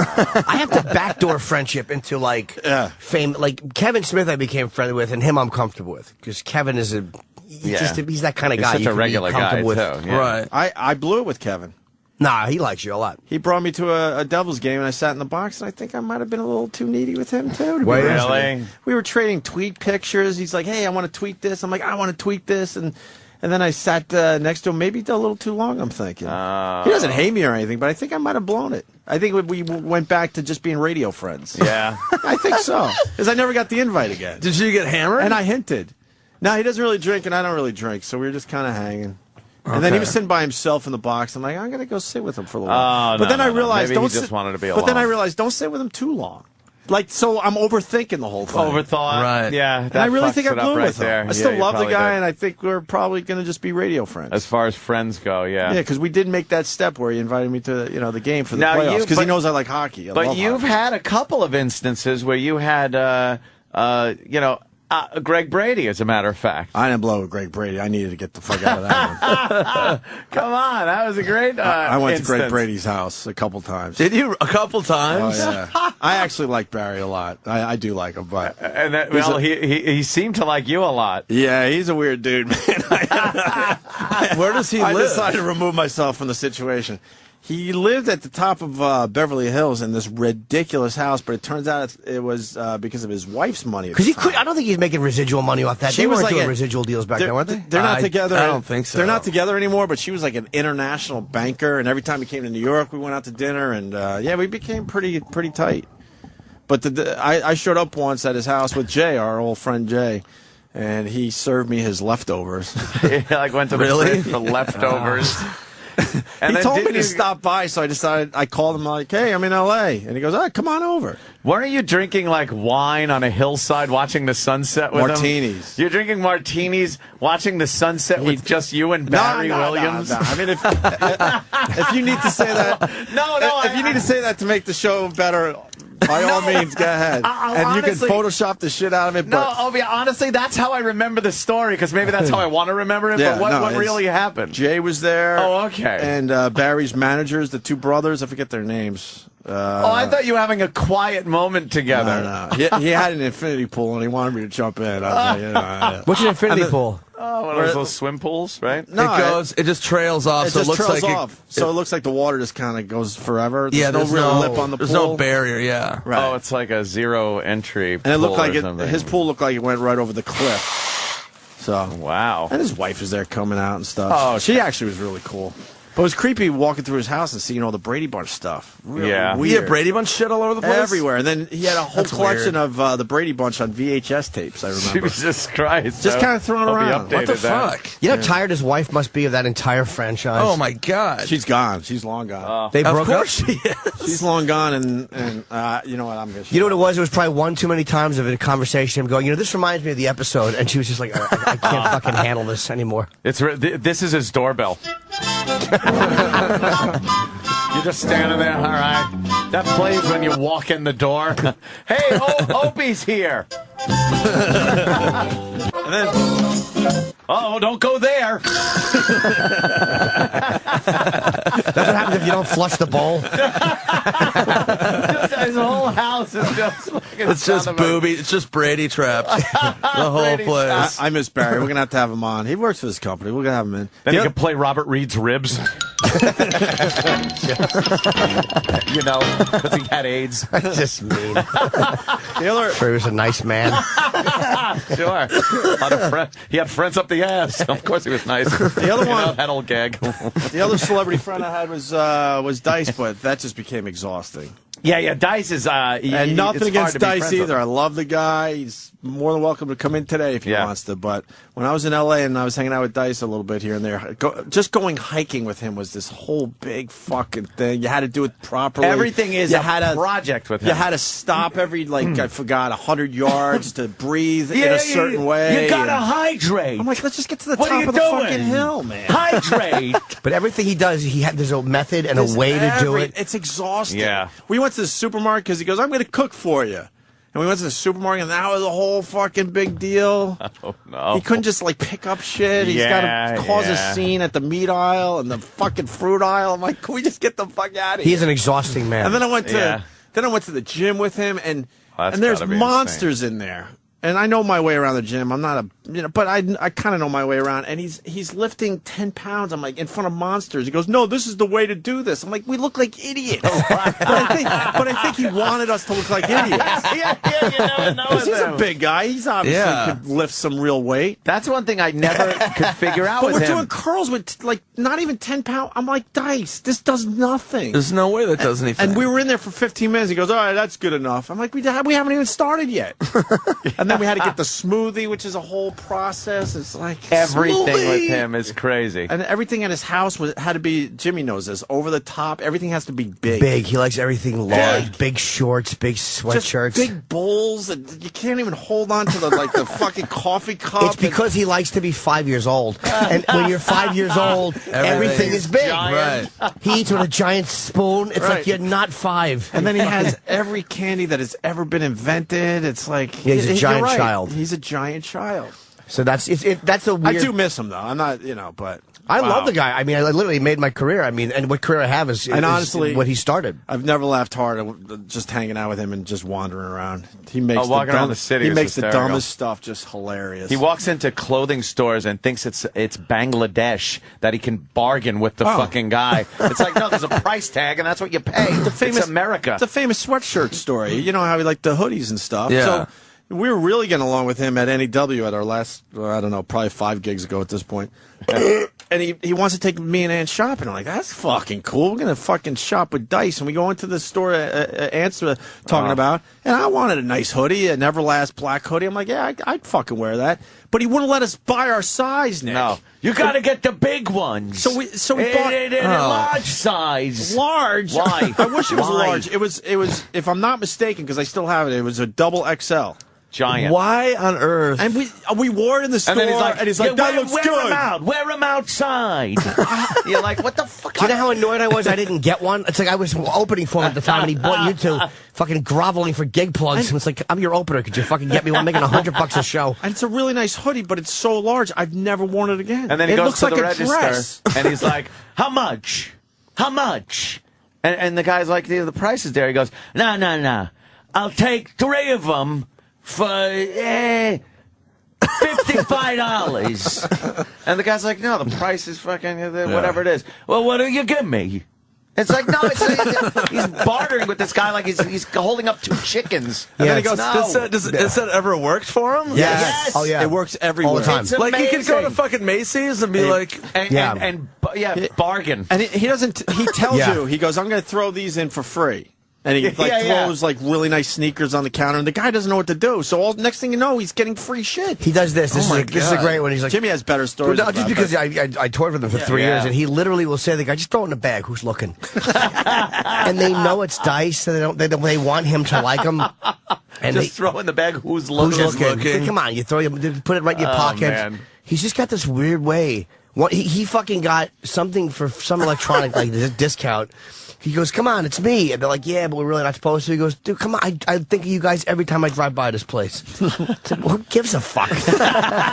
but it works. It fucking works, man. He's shameless. It's very funny to watch. That's amazing. Very funny to watch because I get uncomfortable. I can't do it. And he just doesn't give a shit. That should be on his... Yeah, you should do that on the TV. That exactly. You were supposed to be there. Just go with it. The premiere was supposed to be Midtown yesterday. There's Adam Sandler and Nicole. Wow, she's looking beautiful. Look at her. She looks amazing. I have to shut She's the an fuck angel. up. I'm sorry that I said that Kevin earlier. Nealon in the background. Look how hot she is. Fuck, man. There's not Aniston. me in the background. Yeah, you should have been there. Oh, you'd have been all over this. Yeah. Oh, what happened? You know all these people. Fatness. And now look, the movie. They're doing the big commercial on TV. I'm telling you, the movie's going to do well. You don't even have to be here, Nick. I'm just glad you stopped in because we think you're a funny ass. Oh, dude, I would stop in anytime. Where are you at with Pretend Time? Looks like we're coming back for season 2. Congratulations. Oh, shit. Thanks, man. I'm super excited. Show. Yeah, people either loved it or they fucking hated it. But isn't that good? Yeah, it was good, man. Like I mean, I made the show I wanted. It was filthy and it was weird. And people would, like, hit me on Facebook. They'd be like, hey, your show fucking sucks. I'm like, well, don't watch it. We don't live in a fucking world where it's like it's mandatory. Why are you telling me that? To fucking watch something else. There's 5,000 channels, you fucking retard. Yeah, we were just talking about that. Why do people have to go out of the way to tell you how much they hate you, but they say they're fan? I don't understand. Yeah, it was all that. Hey, I love your stand-up. Your show sucks. Cool. I don't know you. Fucking don't watch my show, fucking asshole. I hate a lot of stuff, but I've never reached out to those people ever. Yeah, but it's like I see movies. It's just so I like strange to actors me. in. I would never be like, hey, I'm a fan of your other shit. This shit sucks. Yeah, but that sucked. Yeah, it's like thanks. Yeah, like all right. It's not. I'm not into the backhanded compliment. Thank you. I know it's so bizarre. But second season, Pretend Time, they're awesome. Yeah, it's gonna be Good for filthy you, too. man. I'm really Good for excited. you. Oh, yeah? Yeah, it was great because I remember halfway through season 1, I remember we had a note where they were like, "All right, you guys, we've got enough sketches involving cocaine, dildos, and blood." Those were the 3 things that we had maxed out in a lot of the sketches. I didn't see it. I don't watch. I saw like part of the premiere. I didn't even know you had a show, and I just see it. And me and my girlfriend are watching, and you get hit in the face. You and the chick getting smashed with basketballs. I think it was like the first hockey episode. pucks. Hockey pucks, right. And then I just wound up fucking her. My girlfriend. You got turned on by the blood. No, we were just in the process of about to fuck you. We actually stopped, and I was like, "Oh fuck, Nick has a show," and I should have. It's like one of those things. I think that's a good review. I'm not really sure. I like it. Okay. I'll take it. It's so odd, like when you start to see your friends on television. Like I mean, for a long time I've been doing that, but it's just odd when you turn on and you're happy for your friend. It's weird, yeah. But it makes you feel bad for yourself. It's a very weird catch. You know what I mean? It's like if your friend gets divorced and is banging a 10. You're like, I'm so happy he's away from that horrible situation. God, I want to fuck that chick. You know, it's that weird balance we have as comics. But Nick, I genuinely like for a long time. You know, it's always better when your friends are succeeding. Yeah, we've known each other a long time. I just want Nick to get big enough where he can start bringing me in movies without having to. Dude, you can do explain. anything. You should do something on the show. You'd fucking love it. It's so out there and fucked up. You'd love it. You can do anything. You can literally do anything you want on the show. I'll give you my new number and then just Call me. If you have any ideas. Look at that. I'll fucking do anything. How annoying would it be if I literally called like every 20 minutes with an awful idea? You know what I mean? Dude, look, I'm a child molester, right? You get a bunch of kids. It's just like, we can't, Jim, we can't do that. Things that are impossible. Exactly. All right, look, we do a thing with the Twin Towers. It's like, no, we can't. Jim, we can't do that. It's just it's not going to fly at the network. I snort human shit. What? That's not even a sketch. I know, I'll just fucking do it, man. Put me on the show. You said anything. Yeah, if I wanted to be extreme guy on the network. I'm going to cut my own head off. What? That's not even possible. That's funny. So you have at least a certain amount of creative control over what you're. Yeah, they've been great. I've always heard like horror stories like they were hard to work with. I mean, I've worked with them for a while, and they've never picked up anything I've ever done. This was the first show where they were kind of like, all right, and they were actually amazing. They let me do kind of whatever I wanted, so they were actually great. I can only say great things. Okay, good. But you had things that didn't go. That's encouraging. Yeah, I had pilots for years that they never did anything with. Were there any that you should have went that didn't? I did this live action pilot called Gay Robot that I always thought was going to go, and it never did. I was really bummed out. And that one I thought it was for sure going to go, and it didn't. And it was it was like almost kind of like an old 80s kind of like Small Wonder type show, but it was a gay robot, and it was always like trying to get fisted and stuff, and, and it didn't go.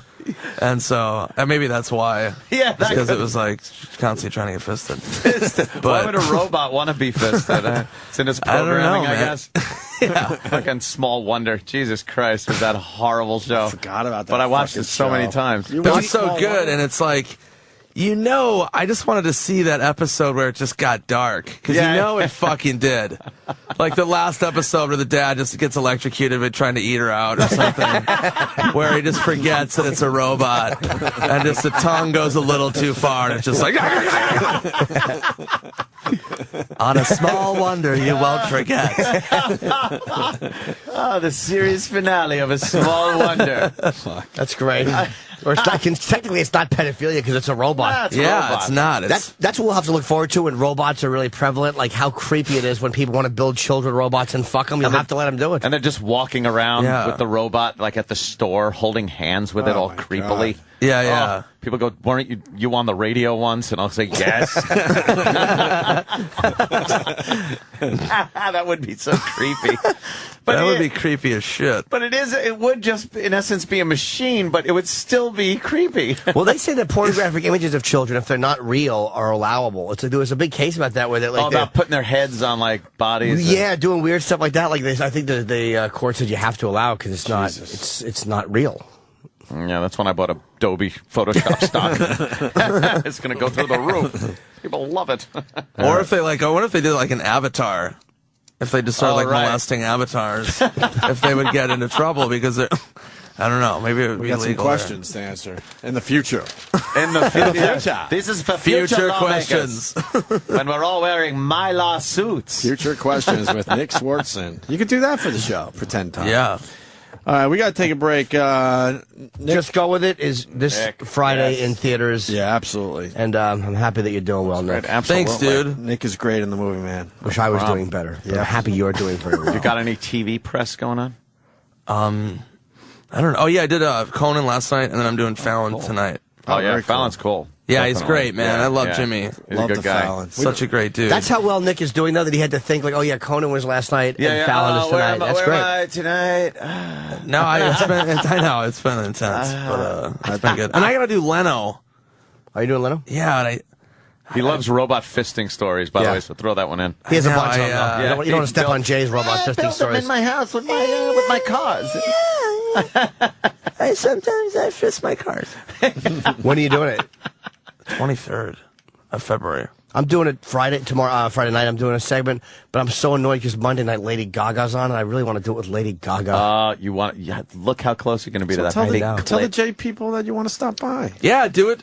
What are you doing Friday? What's your segment? Do you know? I think it's some question thing from the audience. It's eating on robot babies? Yes. Can't you just stop by Monday and at least meet her? I'm taping Chelsea Handler Monday and then leaving. I probably could, but... You should, man. Dude, you should go by. I'm taping Chelsea's fun. I love Chelsea's show. She's great. Yeah, it's the audience is amazing. They're women and they should hate me, but they're fucking, because they're her crowd, they're phenomenal. They're fucking animals. Nothing's too mean for them. Yeah, because she's so awful. That's right. She's so fearless. Yeah, but that's great. That's I think the best crowd in TV is that little fucking audience, because they don't mind it mean. Wow. They really don't mind it harsh, and that's what you want. Yeah, I when I last did it, I wore a T-shirt that said "legalized crystal meth," and it's like the only show I could ever wear that on. That's like the one drug I don't think anyone is for legalizing. No, I made the shirts. I'll send you one. That's fantastic. Will you wear it if I send you one? Oh fuck yeah! That's yeah, great. I made them. I'm gonna sell them on my website for fucking cheap. That's but hysterical. It's like everyone's like pot or even heroin, even coke. People are like, yeah, you know what? Crystal meth, never. There's no no way to get people behind that. That's a hard one, man. And Chelsea was all about it. She's like, yeah, wear it. I was like, that's so great, fucking man. cool. There it is. Since we're talking TV, I'll there it is. Nice. I'll be doing a Sean Hannity on March 17th. Oh, I'm doing it March 2nd, so I'll tell Shut up. Yeah. Killjoy. I bet I'll have a more interesting subject to talk about. Yeah, I always like to know who I'm on with. Do you find out who you're on with? Obama. Yeah. I always check who I'm on with. Do you? Yeah, man. I like to know. Care. I always want to know who I'm on with. Whatever. Dude, speaking of that, I did Conan and Jeff Bridges was the lead guest. Jesus. And that's one guy where I wanted a picture and I just completely pussed out. Why? They never say no on the, and it's totally acceptable because they know you're doing the show and you can just walk over, hey, let's do a photo, and they're always like, yeah, good. They're always fucking cool. I know. I just didn't want to get like in the middle of the dude vibe. I didn't, you know what I mean? It's fucking the dude from Lebowski. I just didn't want to fuck that up. Did you talk to him? No, dude. I had a full panic attack. And I saw Tron in the theaters 3 times. I was like obsessed with that new Tron movie. So I wanted to like tell him that. Did you see it? No. I didn't know. Wow, then you really were like wanting a picture. I was freaking. Yeah, I was really fired up. Yeah. But I would have done something awful. Did you have a good segment at least? Yeah, it was fun. Okay, so that's at least you look like, hey good. man, can you have that motorcycle from Tron? Can I ride it? Oh, you were sitting out there with him? No, he didn't stay out. I was nervous because I was like, is he gonna fucking stay out there? And they're like, we don't know. And I'm like, oh fuck. Did you want him to? I don't know. That would have made me really nervous. After you say everything, you'd have to look over him for acceptance. Hey, was that good, Tron? I would have called him Tron. It would have been really awesome. Hey, Tron. So bad. Tron. Will you let me in the grid? Will you let me in the Tron world? Can I blow your beard? What? Nothing. Sorry, Tron. Shit, man. Fucking Nick Swartzson. Yes. Funny motherfucker. Just go with it in theaters this Friday, starring Nick Swartzson. That's what I say. Yes. That's what I say today. All right, we should take a break. All right, I guess that's it. Yeah, thank you, Nick. Hey, thank you guys, man. Always great to see you. Absolutely. Yes. We'll see you next time. Very cool. Cheers, Later. brother. The Virus. Sirius XM. Opie and Anthony. The Opie and Anthony Show. Damn it.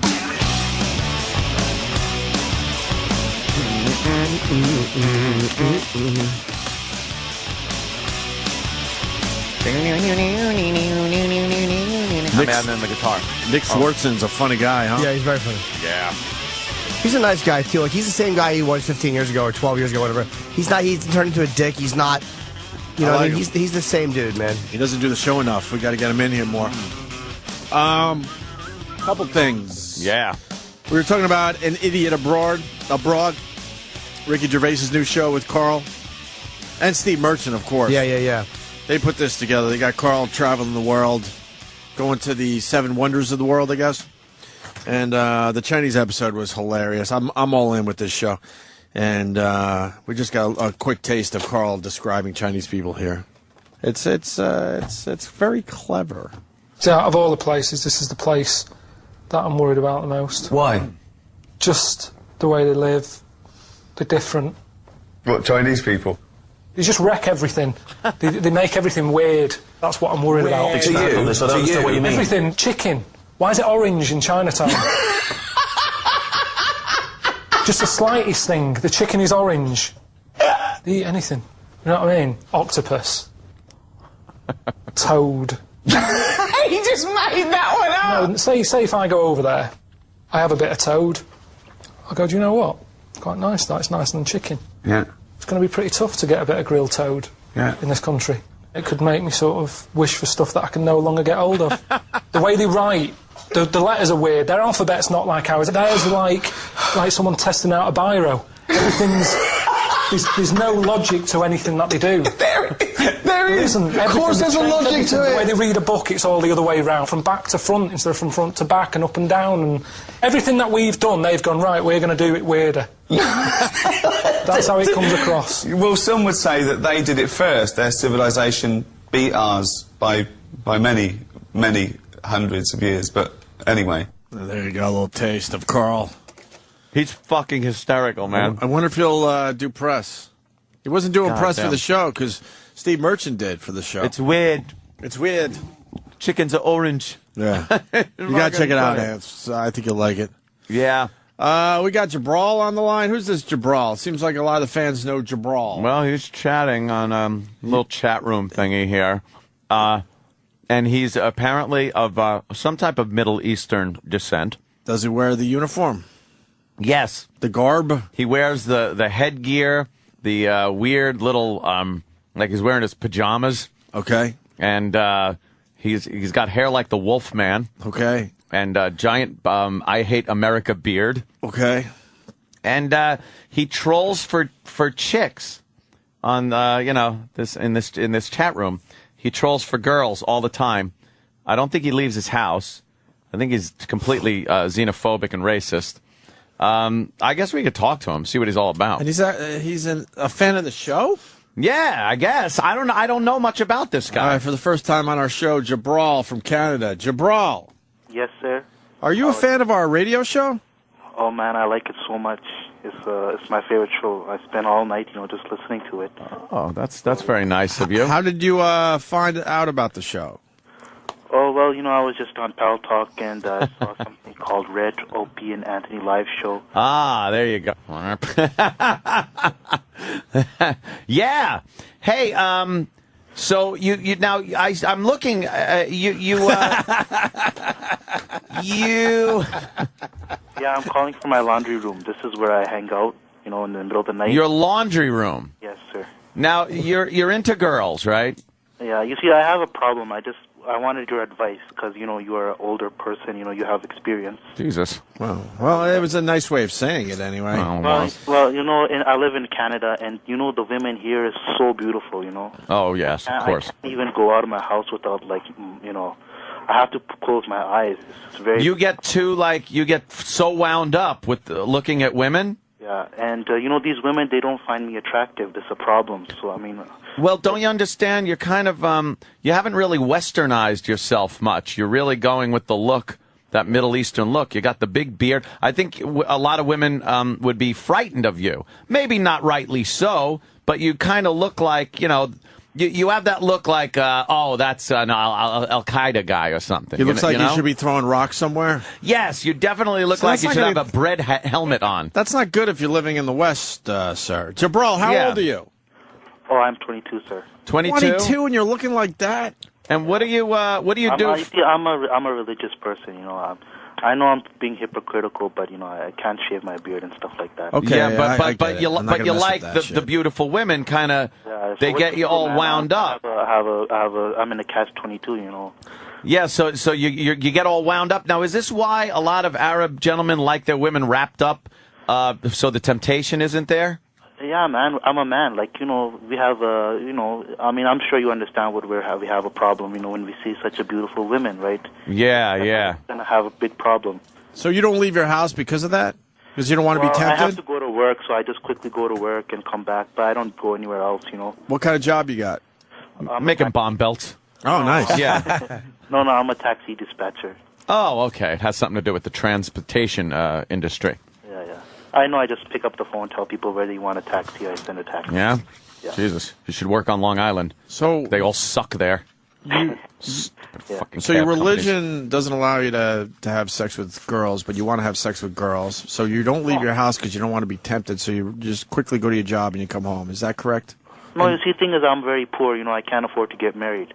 You know, everyone who's in my religion, they just get married, but I have a problem because I have a $10 hour job. You know, it's a minimum wage. And what, you need a certain amount of money to get married? Yeah, and I can't. And people said that you should go to university, but when I go to university, I can't concentrate on my study because there's all the girls is there. You know? Wow, this guy is so wound up. He's just a guy in his early 20s that's fucking freaking out for chicks, and his religion is keeping him from banging. And the religion allows you to have sex if you're married, I guess, right? It's one of those. Yeah, I mean, how are we gonna have kids, man? So we have to get married. Yeah, but see, the Catholic religion is like that, but we blow off that little thing. Yeah, and we have the sex before the marriage. You can't do that because of religion? I'm going to guess. Are you a Muslim? Yes, sir. See, I just pulled that out of my ass. Yeah. I just figured. I'm pretty sharp with that. I hear you don't like the Chinese. No, sir. I think they are very boring people. Boring? Yeah, very boring. What? Well, the Chinese taking a beating today from all angles. Their women is not very beautiful, actually. Their women is not very beautiful. I'm not a fan. I don't hate Asian women, but I'm not a huge fan. It's an acquired it's taste not my for thing some people. sexually. Like even massage parlors, I just maybe 5 times in my life, 6 times in my life. What about some of the girls that work our supermarket, Jimmy? There's a few lookers. Never seen one it's an Asian supermarket. No. So now all the Asians work there. I've never seen an Asian girl that I've seen some, but like in daily life, I'm such a perv. Black girls, Spanish girls, but it's mostly white and Spanish girls. You mix that Asian with just a little something else, though, and wow, what comes out. It really does improve everything. Yeah, a little one part Asian to 10 parts white. Wow. And that'll do you. Black and Asian makes very attractive. They make supermodels. Yeah, they really do. Basically, great combination. Now I hear also people are telling me here that you don't really enjoy the company of black women. No, sir. They're quite different attitude. You know, they're too loud mouth for me. You know, too loud. I want a woman who is very subservient and gonna be very nice and quiet. You want a woman that you could beat with a stick that won't turn around and say anything about it, or just go to the movies with and she won't talk through the whole thing. One or the other. I want a woman who is gonna be disciplined and gonna be very, not very making me problems for me. Yeah, you don't want the problems. What kind of problems do women usually give that you don't want to deal with, and as a Muslim gentleman, you wouldn't have to deal with? Oh, the snagging, take out the garbage, make your bed and this and that. It's like I don't want another mom. I already have one mom. Right. So she would do all the housework without asking any questions. Exactly. You go home. I do the work. You do the work. You bring the money home. Exactly. And would you allow her to wear Western clothing? Oh no, sir, never. So she would have to wear a burqa? Yes, definitely. But let me ask you, in the bedroom, maybe Muslim guys have a bad reputation. Would you want her to wear, sexy lingerie and undergarments and, crotchless panties and things for you? Jimmy. Seriously? Yes, sir, definitely. Oh, you would, yeah. Okay, so that's allowed in the privacy of your own bedroom? Yes, sir. Oh, okay. All right. But then once she's out and about, cover up. Yeah, because, I don't want somebody to steal my wife, Well, that happens. To get a wife in the That's why I burqa up my women these days. That's a good question. Is that is the way they make women dress up and cover? Is that because the men are weak and can't not fuck, or is it because they don't trust the women and they don't want the men hitting on them? Well, our religion says women is a big temptation. Adam and Eve, right? So I don't really believe that, though. Yeah, well, I don't believe that she ate an apple out of a tree and he took a rib. It's just silly. It was a pomegranate. Yeah, but you have to be careful with the women. They're very dangerous. They're very beautiful. But Adam and Eve really is just a made up story.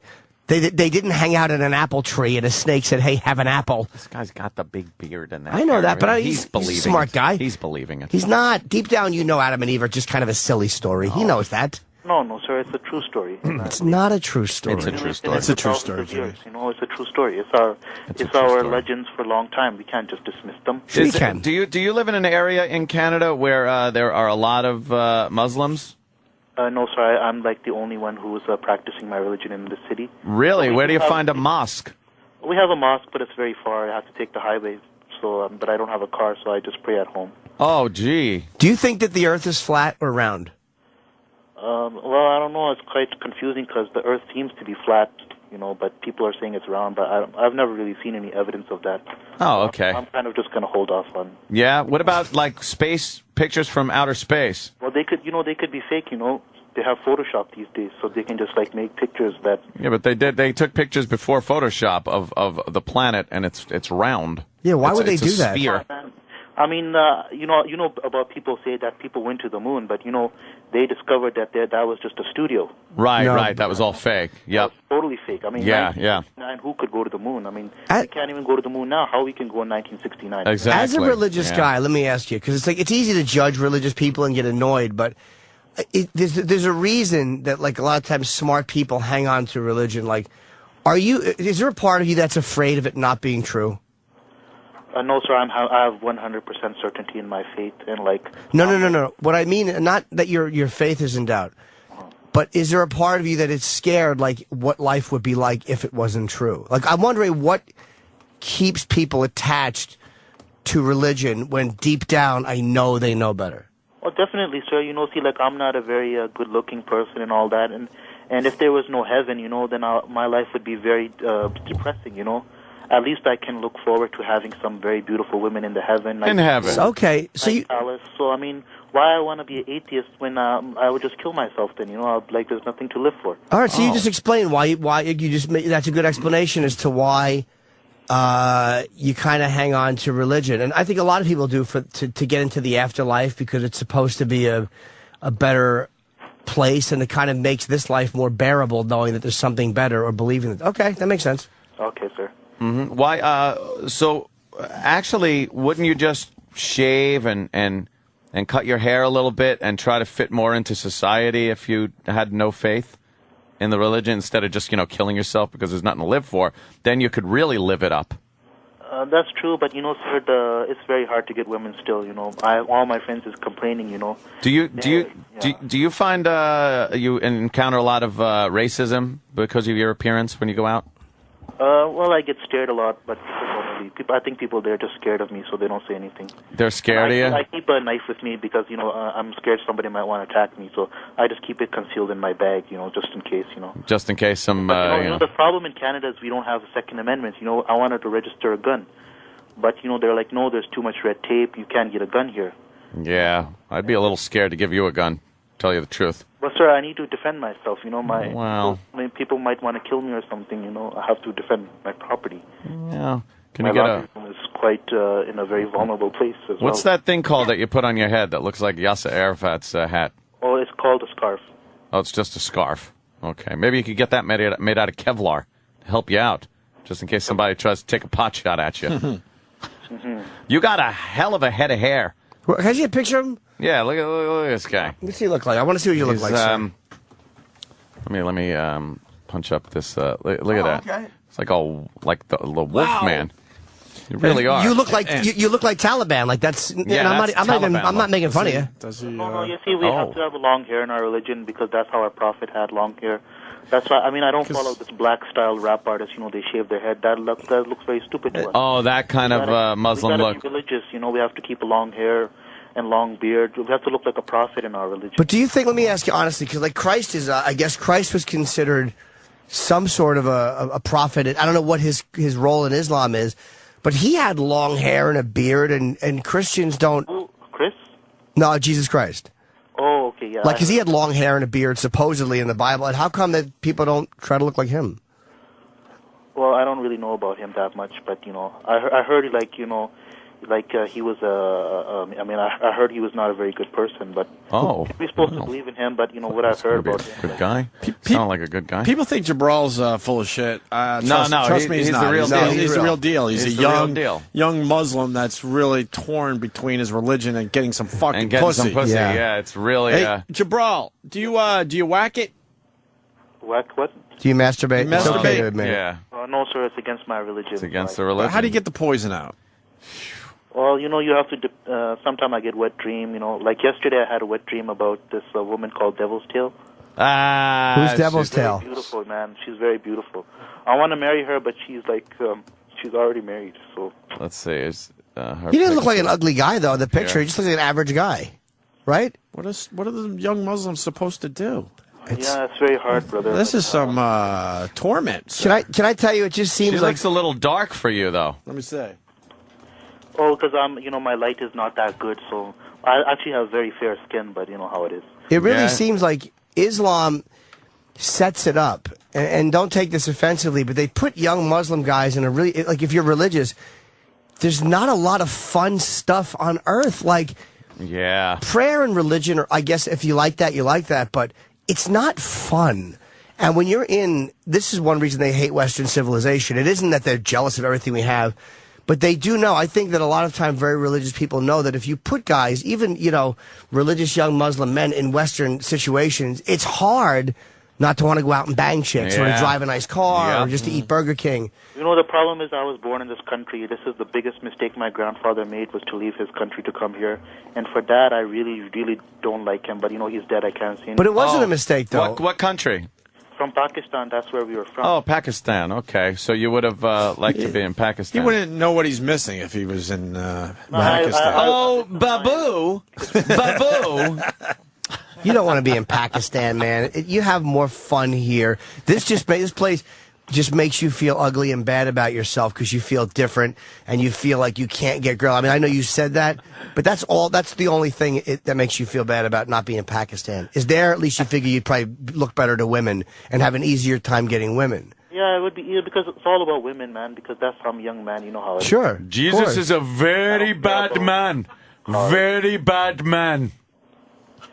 But I think that I think you should just try enjoying yourself a little bit. And, like, I'm not saying walk away from religion, but whether you realize it or not, there is a part of you that is really annoyed that you have to adhere to that religion. Yeah. It's too strict. Yeah, strict, but, you know, I guess when I'm older, I'll probably appreciate it. Because let me ask you a question, an honest question. Like, because you say there's going to be a lot of women in heaven. Yes, but does it really make sense that God is so strict with people on earth, and then when you get to heaven, he's like, all right, shave, fuck these chicks? Doesn't make sense. Well, you see, God wants to know whether we are deserving of his reward, you know. Ah, the reward is the big reward after your faith and serving. The reward is for, like, people who deserve it, you know. Yeah, but... So this is just a testing ground. And can I gotta jump in. That's some crazy faith. You got rewards all around you right now. Yeah, Why wait for the rewards right. when you can have them right the fuck now? Sorry? Yeah, there's a lot of... Opie's right. There's a lot of rewards all around you right now. Why wait? You could get your own virgins. You don't have to wait for the virgins in heaven. That's the evil test, though, to see if you're going to... and this is limited. And this is our limited time. He's talking eternity of rewards. If you could just hold out for 75, 80 years... here on Earth, then you'll have an eternity of good times. Where does God pile up the people that blew the eternity test? You go, where they pile in up? Jew heaven. You go to hell. Yeah, how do you feel about the Jews? But wouldn't hell just be hell after a while? That old gag, kind of like how we talk about prison. After a while, it just becomes your life. After a while, you're sick of screaming, and you go, you know what? I'm done screaming. Do you think at one point you just stop screaming and go, I'm exhausted? I'm exhausted from screaming. I have no voice left. But meanwhile, the pain is you on fire. But that goes away. And then after you're just a while. like, the sting kind of goes away after a while. It's not that bad. Yeah, I don't know. After a few billion years. I don't know. A billion, yeah. So, what do you think about the Jews, my friend? Oh, I just don't like them, you know. They're a bunch of loan sharks, man. Have they done anything personally to you? Yes, sir. You know, I'll tell you one story. Uh-huh. I wanted to buy a car, right, because I take the bus, and I was getting really annoyed about the women. You know, there's so many women in the bus. You know, you can't... Yeah. Oh, my God. Think of how many you can blow up. So I went to the bank, and, you know, they're all owned by Jews, you know, so I was like, okay, yes. like $5,000.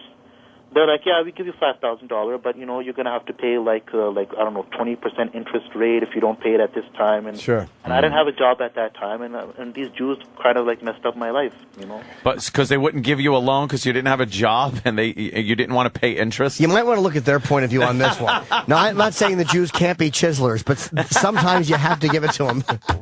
But, you know, they're a bunch of loan sharks, man. 20%, that's way over. That's crazy, yeah.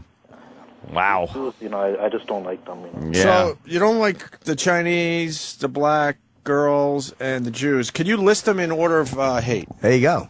Right. Yeah. Well, I really don't like black, actually. So I put them on number one. No, yeah. Aunt, really. No one starts with number one. That wasn't me. No one starts with number one. You got to start from the bottom. Well, he just gave you the big number one. All right, no.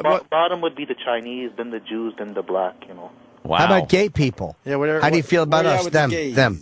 Oh, I really don't like gay people either. Yeah? They really scare me, They have a joke that there's a part in Pakistan where a lot of gay people live, right? Uh-huh. And they say the birds, when they fly over that place, they keep one wing behind their back, That's how, that's... Really? Because they think that the guys will fuck them in the ass? Fuck the birds in the ass? How do they fly with one wing? It's trying to say even the birds are gay over there, it's really a gay.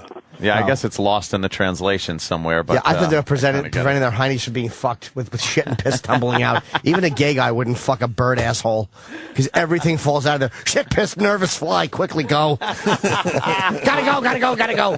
Bird's always in a hurry. Flap, shit, piss, gotta go, peck, worm. Well, we got it. I'm a huge fan of your bird humor. I hate every birds. single time. Jabral, one other thing about the virgins, all right? Do you Muslims understand that they're not great lays? Virgins suck, dude. Virgins suck. It's kind of a nice... Hey, slow down. Yeah, I wouldn't know. I'm a virgin. It's kind of a nice conquest, but in the end, it's an awful lay. Yeah, dude, they're the worst. If that's what you're waiting for in heaven, you might be a little disappointed, especially after the first one. The first one might be, wow, okay, that was cool, but then you got to fuck how many more after that? 71? How many did they get in? I don't know. You got 70 something. 72? 72, yes, sir. You're not going to be happy with that. Virgins. You want some experience there, Jabral. Well, what I think I'll do is I'll just take a break once in a while. So maybe because there's other things in heaven too. There's nice food, there's nice scenery, and then when I get do people really believe this stuff? Yeah. Yes. What do you mean scenery? What scenery? Oh, there's all those trees and. I picture a lot of open fields, prairies. You have that in Canada too. Meadows. You have that now. Yeah, you have all Canada, that now. But in Canada snows. It's very cold. I can't go outside. So it doesn't snow in heaven?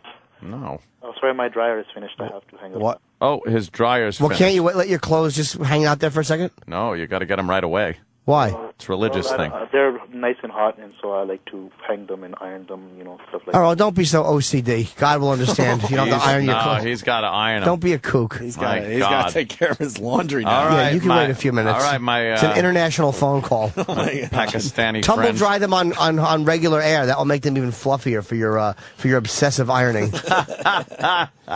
All right, Jabral. I guess we're trying to get to know each other finally. Yes, we are. Yeah, Man, I don't understand at all. Project Outreach. A Muslim friend.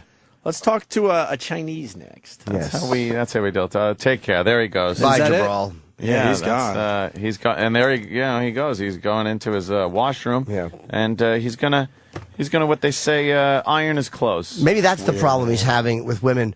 Like they would fuck him, but every time he gets close, he has to run in and do laundry. Dude, if you don't like the Chinese, but you could always ask one of them to do that for you. There's a way around this. I want to get this guy a hooker. Oh my God, he would never. He would probably have He would never. He would probably have to kill himself if he actually went through it. Yeah, he would. If he went through it, then the torment. The guilt and torment. Right. Would really get him. Hey, we should take a break because I think Les is going to be here any moment. Les Stroud. He's promoting a book, right, Jimmy? I just saw him on the TV. It's called Will to Live. Okay. Dispatches from the Edge of Survival. And it smells good. I'll be somebody smelling the book. Oh. It smells good. Rub my dick on it. We just got it. Why did they give it to us early so we could look at it and then interview him about the book? Yeah, we always get the book too late. Survivorman is next, all right? And as we go to break, Oscar's right around the corner, so we do this for the people.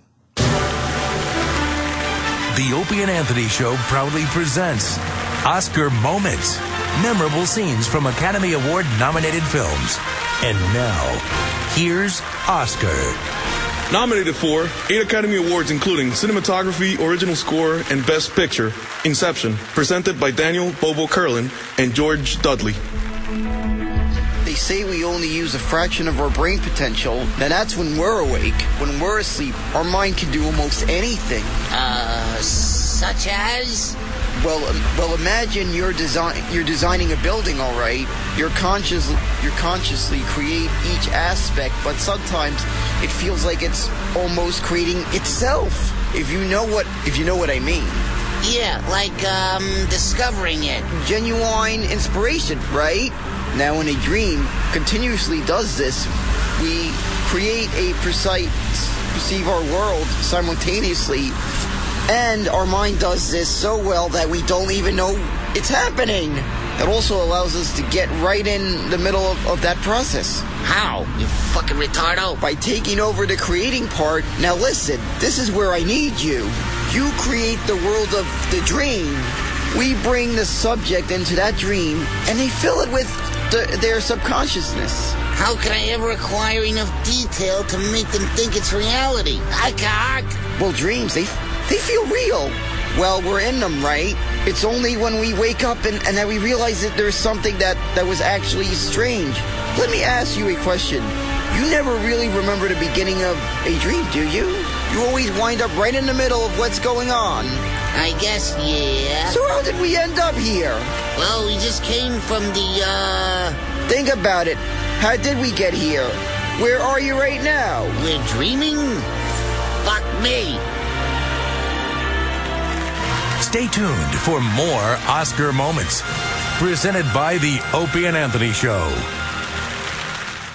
This is the Opie and Anthony Show. Opie and Anthony. Opie and Anthony on the Virus, Sirius XM. The Virus, Sirius XM. This is the Opie and Anthony Show. Opie and Anthony.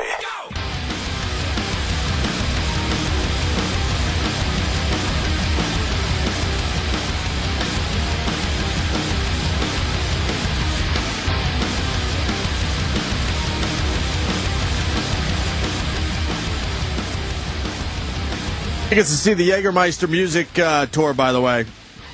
Of course, it's featuring Buck Cherry with Hell Yeah and many more. Go to JägermeisterMusicTour.com. That's JägermeisterMusicTour.com for more info. See if they're coming to your area. If they are, I'm giving away tickets right now. I don't know. What are we doing? A pair, Danny, probably? Let's do a pair of tickets to the Jägermeister Music Tour.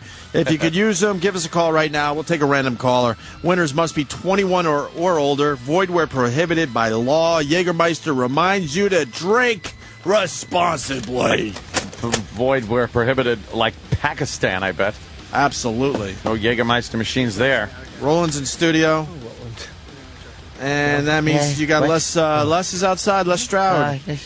It's Les Stroud and more Roland. See, because there's a lot of Roland. He hissed at me again.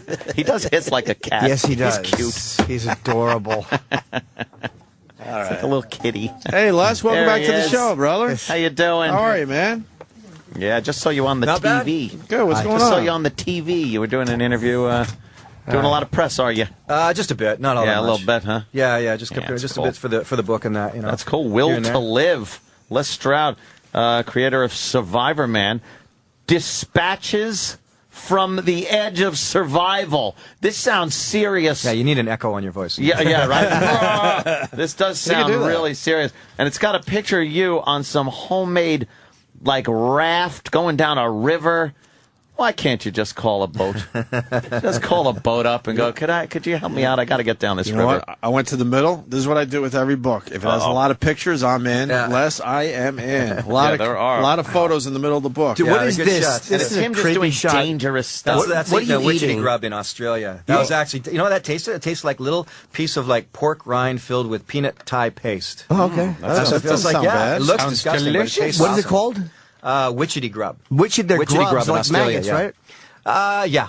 What are they the larvae of? I don't know. Something big and ugly. All right, Les, what about that picture? You're in the snow with a snorkel? What? Yeah, and buried under this. Yeah, I was buried under this an avalanche for Surviving Alaska one time with Discovery Channel that we did, and that was. I got claustrophobic. I started swearing at the cameraman at one point because he wasn't ready, and I was buried in the snow, and I was getting claustrophobic, and they had to pass me down a little tank of oxygen, and I was like, "Get your shot!" And I was just like, "Wow, I was freaking." Yeah. How deep? Not that deep. Only under doesn't matter under a few feet, but right. You know, a few feet. I mean, it's claustrophobia, right? Get the fuck out. Oh, and you got pictures of one of my favorite episodes. Was the little light plane crash episode there? Oh, yeah, that was cool. That was probably one of the most fun ones I ever did because that was almost. I got to say, like being in my backyard because that wasn't too far. An area where I have a cottage and stuff like. But I was way out in the bush, but I know that area really well, and it felt good being out there. It was cool too because it involved so many things. It was surviving the elements, using your resources to get some make some shelter, and then a lot of improvising, using wires to make snares. Yeah. And you snared a rabbit? Yeah, which was totally a fluke, and lucky to get that quick. You know what's really... It was really... I was like, there's no way. Come on, he's going to snare that. That was with 12 hours, the fastest I'd ever caught a rabbit. That's something. That plane I got from a plane wreckers, and we took it in, we put it in position so I can work with it and all that. And I look, and there was blood on the seat. Oh shit! And I asked the guy later. I said, "So what's the story behind it?" He says, "Yeah, that was a double fatality." Like, wow. Thanks for telling me before I get out there. Yeah, so, yeah, it was kind of creepy. Creepy. Yeah, it was totally creepy. How are the hotels around the world? They're awesome. That's right. Which that's ones? not you. Yeah, wrong guy. That's the other guy. Yeah. I just wanted to. What do you take take now? What do you take in the wild with you when you go? Like they'll put you in there to see how you can survive. Do you bring water or any of that stuff or nothing? When it was Survivorman, each sort of thing was a little bit slightly different. Some raw seal meat in the Arctic, a little bit of water in the desert. You know, it depended on what I was doing. Because I always try to make the survival story fit to what's going on. And when I say stories, because I'm there to really sort of go through this survival odyssey and then tell the story. It's like, okay, well, what fits here? So I had like a Land Rover in the desert, or a dog team in the Labrador, that sort of thing. Do you get stung by bees a lot? I hate bees. That's the one thing that it's like in the jungle. The worst thing. One of the stories in the book is about Yossi Ginsburg, and he had everything happen to him. He was like 19 days in the jungle, in the Amazon jungle, and at one point, on one day alone, he slides down a mud embankment and impales his anus. Oh man! Fuck. And about 2 hours later, he's like crawling through the bush, and he stumbles on a hornet's nest. And in the Amazon jungle, hornets, which are like they make like and he puts his hand hornets in are the pussies nest? compared to the Amazon jungle. Wow. Hornets, yeah.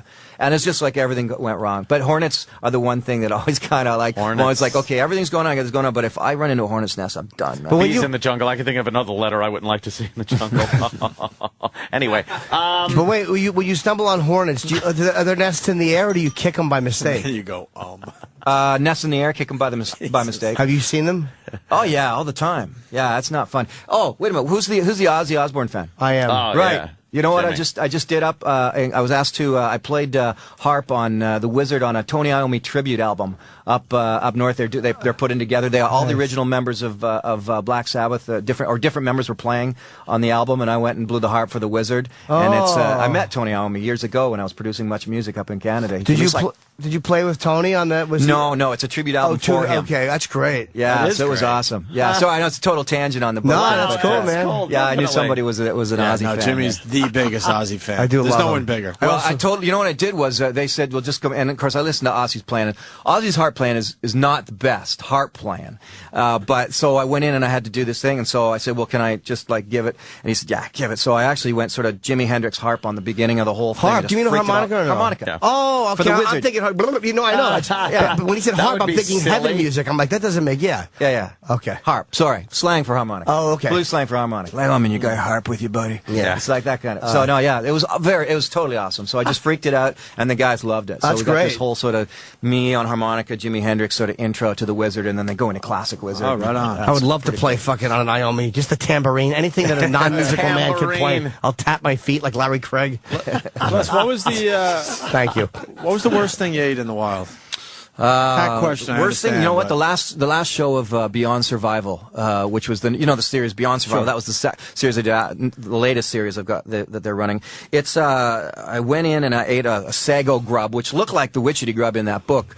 But it was like feet away from a wild pig that they trapped, and pig mud everywhere. It was really disgusting, and this thing was undulating, and kids are hanging it from their mouth. And so I go and I eat it, and it was really disgusting. It was rank, that is nasty. What did it taste like? I don't know, puke or something. It was just gross. It was just like, can you keep that? You know what it was? Can you keep it down though? Well, I actually said in the shot, I said, you know that moment when you're out for dinner and you're having a wicked steak and you put in a piece of grizzle you didn't mean to eat, and you're sitting there and you're starting to sweat and you're looking for a piece of bread, and it's like, oh my God, I can't swallow this, but I can't like spit it out.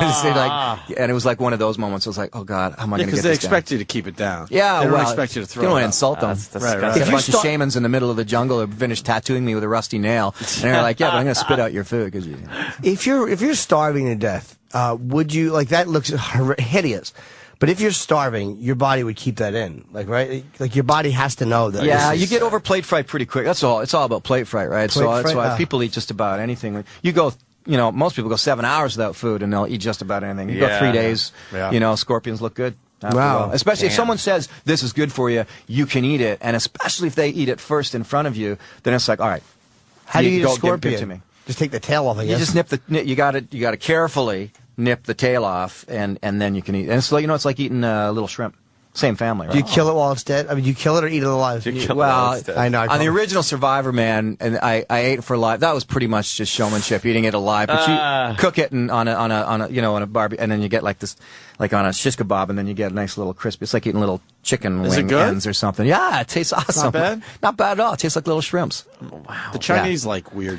Yeah. Well, see, that's the thing is sometimes you'll see on different survival shows that everything looks so gross. Oh, this is really gross. You know what? No, it's not. You're just making it look gross. It actually tastes good. We were talking about it earlier. An Idiot Abroad is a new show, and the guy went to China, and he was watching a guy eat a fetus, like the eggs. Chicken eggs are chicken eggs. So they let fertilized, and they're growing in there, and they then let they them, eat it like they let them develop a little bit, and then it's a delicacy, and they showed the guy taking the shell off, and it was developing fucking it's and all, like the up in northern Quebec, they eat this stuff where they used to take the stomach of a caribou, they'd put all of the organs of the caribou into the stomach, hang it from a tree for about 2 weeks in the summer. And then come back, and that's a delicacy. So what people eat around the world is amazing. The stomach of a caribou hung in a bag? No, it is the bag. Yeah, that is the bag. And they put all the organs inside it, and they let it rot for 2 weeks. Stomach back there? And then they eat it. I just gagged. It's like haggis. I just gagged a little bit. Are there flies on it when they come to it? There's everything on it. Yeah. Did you try it? It's disgusting. But you could eat we could eat way. That's the thing is we could eat way more than what we think we can. It's safe or we not, could eat a lot more. People think, oh, you touch anything raw and stuff. Do they get food poisoning, you think? No, but you know what? It's not going from truck to shelf to wrapper to shelf to your plate. But there's probably bugs on it, though. How do you eat it with bugs on it, with flies? Eat the bugs. Bugs don't... eat the bugs. What the fuck? The rest of the world is awful. I hate the planet. What the shit? Get a fucking burger. What are you doing? Who looks at that and goes, let's hang the fucking stomach? Hey, wait a minute. Didn't Ozzy eat a dove? He did, yes, but that was for the record contract. Okay. That was just being ironic. I got to ask you something about the production of the show. Yeah. Now you're alone. Yeah. When you do this, those long shots you do. Yeah. Now you got to set the camera up on a tripod and then kind of walk across at a distance. Yeah.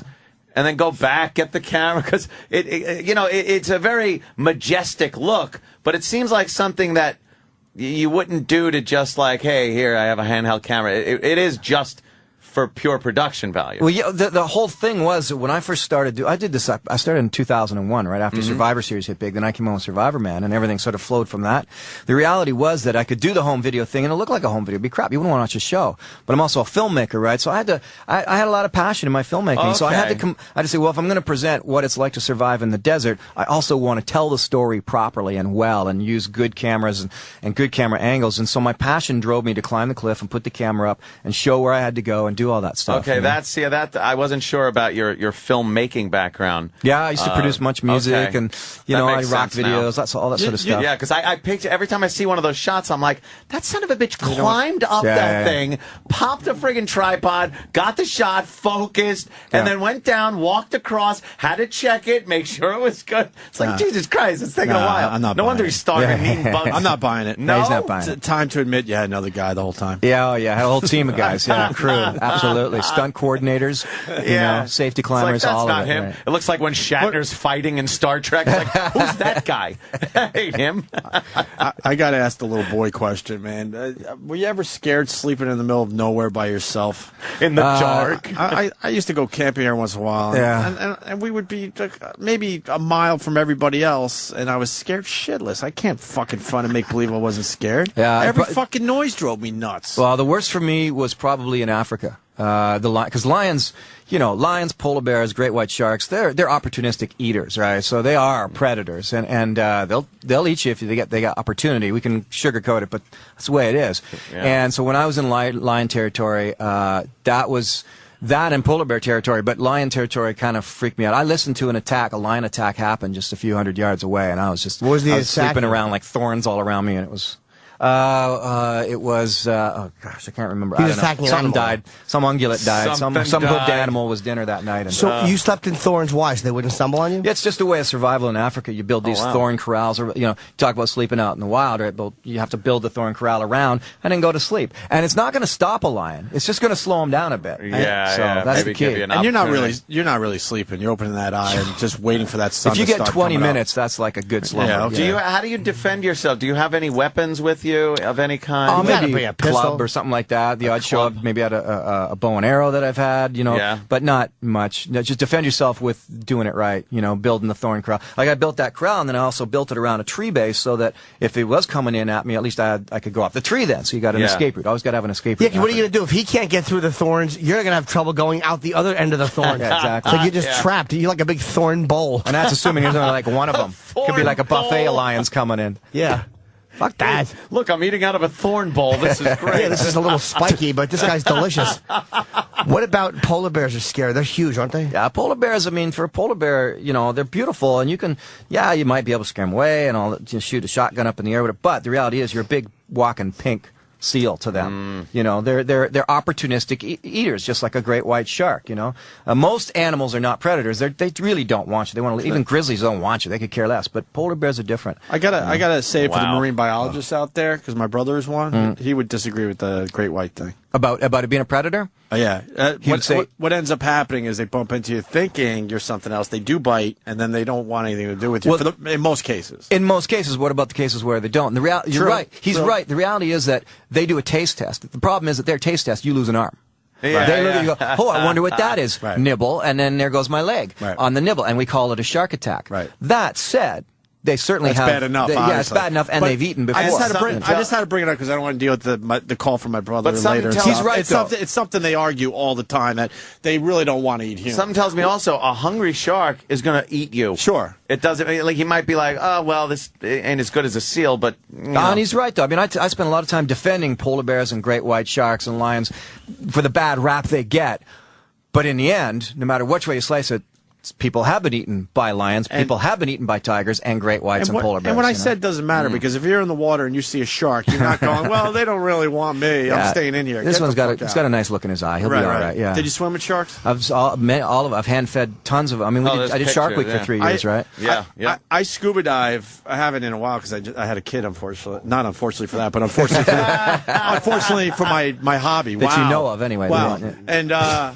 And every time we jump in, the dive instructor's like, oh, hopefully we'll see a shark today. And I'm the guy going, fuck, I don't need to see a fucking shark. There's plenty of cool stuff down there. I don't want to see one of those fucking things. It's awesome, though.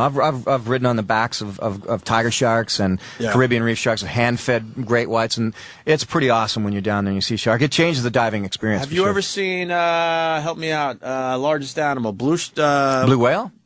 Is it the blue whale? Blue whale's 100 yards. Huge, yeah. Have you ever seen one of those? How do you know that? Because I went to marine biology 100 college. yards. I lied. not. I just Have not remember seen, that. I remember that when I was a kid. You went to the Museum of Natural History. No, when I was a kid in school, they were talking about blue whales. They said it's as big as this auditorium. And they said it was 100 yards. And I was like, oh, I just remembered that fact. Is that true? They're that big?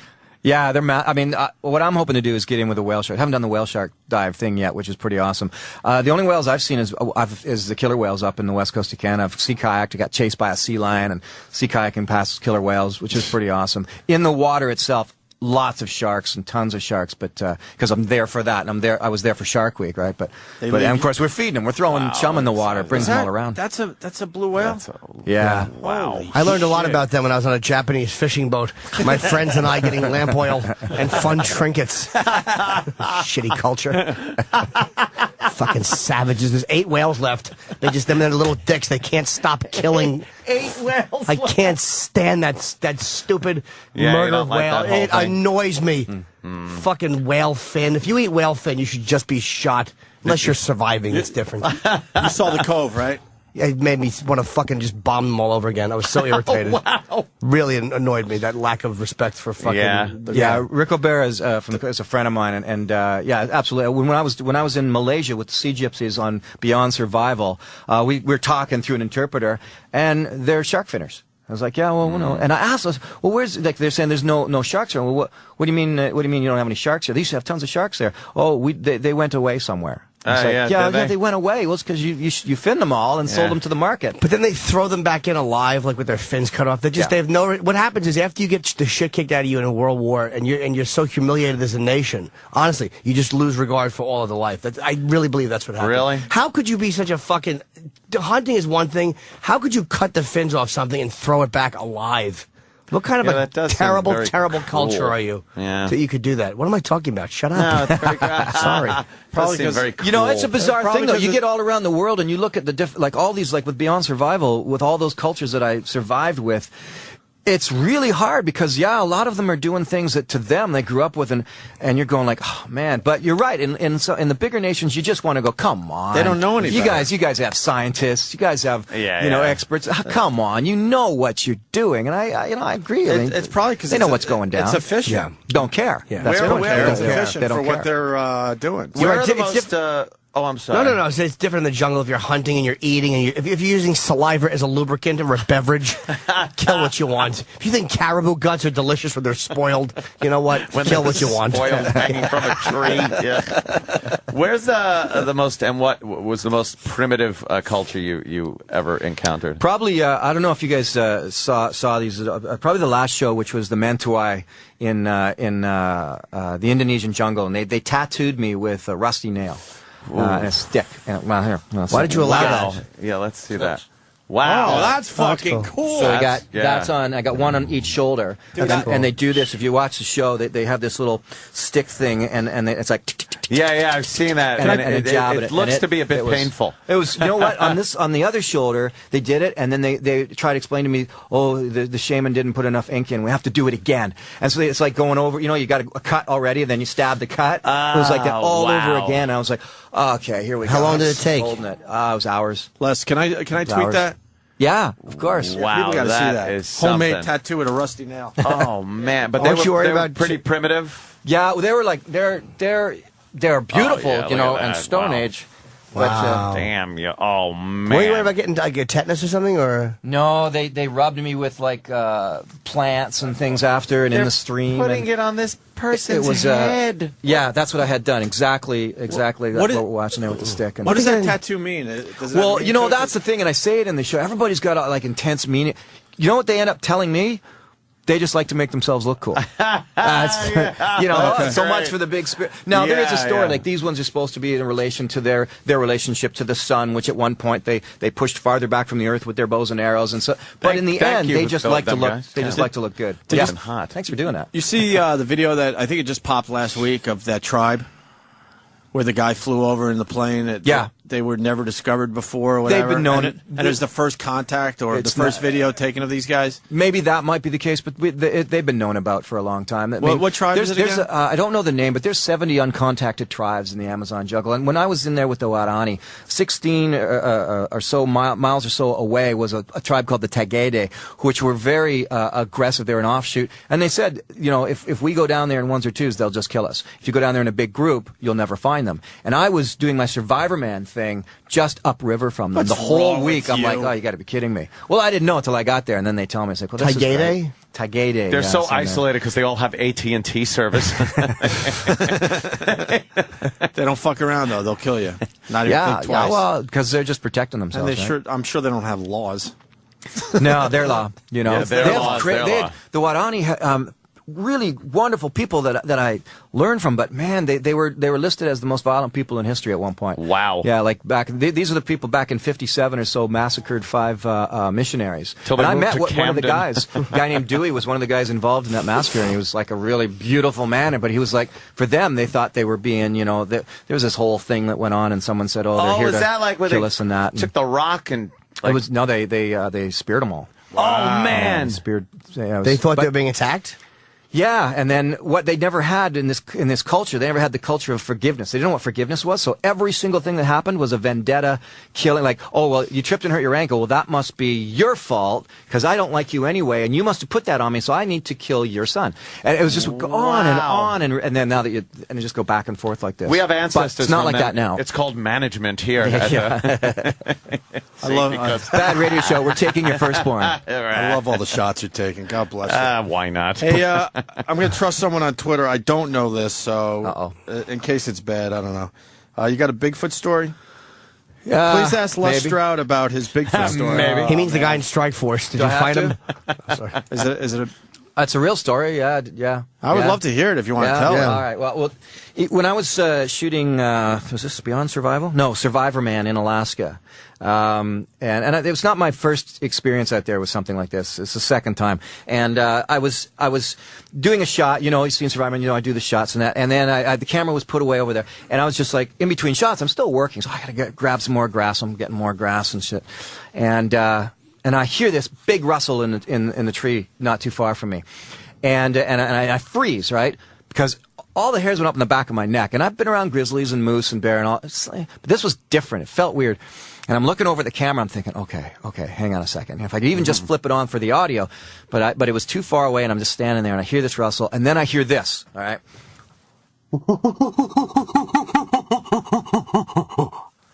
Now, I've heard everything in the bush. I've never heard a moose do that or a bear do that. To me, that sounds like an ape, right? Wow. And he did it about 5 more times, really loud, 50 yards away. And then when I finally made a movement to go get the camera, he went crashing off through the bush. I was like, the rest of that week out there alone, I was just like, holy crap.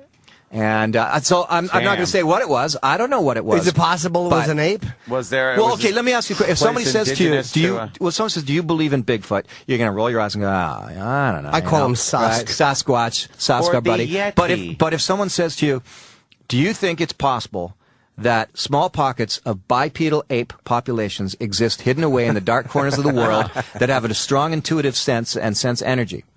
And then that's a different question to ask. Yes. Then do you believe in Bigfoot? And you go, wouldn't we have found them already, though? There's a whole bit. Well, what about the fish? Those fish they found off New Jersey and the Philippines, thought extinct for 500 million years. They find like thousands of them in a school. It's like a fish is going to end up in your garbage pail in your backyard, rummaging for food. And then you've got millions of anecdotal references from people who say, I had this and this happened, and rocks are thrown at me. And what fish? Yeah. Silicont, I think it was called. Silicont? Silicont. That's a funny female comedian. Here we go.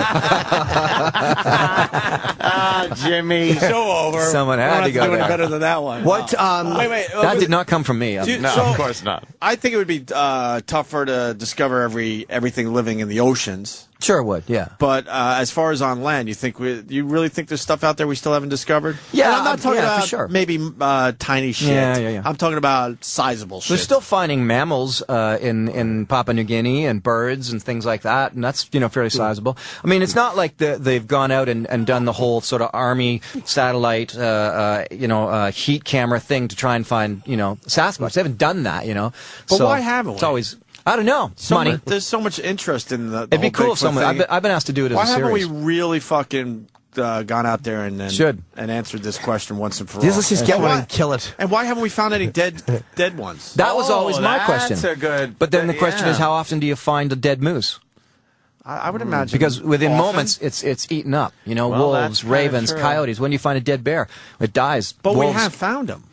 I haven't found any, but. Have you found? I mean, when, where? Or maybe some it happens. Rarity, yep. Byproducts thereof. But you got to go. Okay, but that's because there's millions or hundreds of thousands of moose. It's hard to if there's argue only with that like you're in the woods 8. more than me, but well, let's say there's only 8 Sasquatch here and 4 over there and 3 over there. Now you're trying to find that dead skeleton. Yeah. Like I agree with you. Why haven't we found any skeletons? Because then it's like, wait a minute, there's hundreds of thousands of moose. That's why a hunter stumbles upon a skeleton.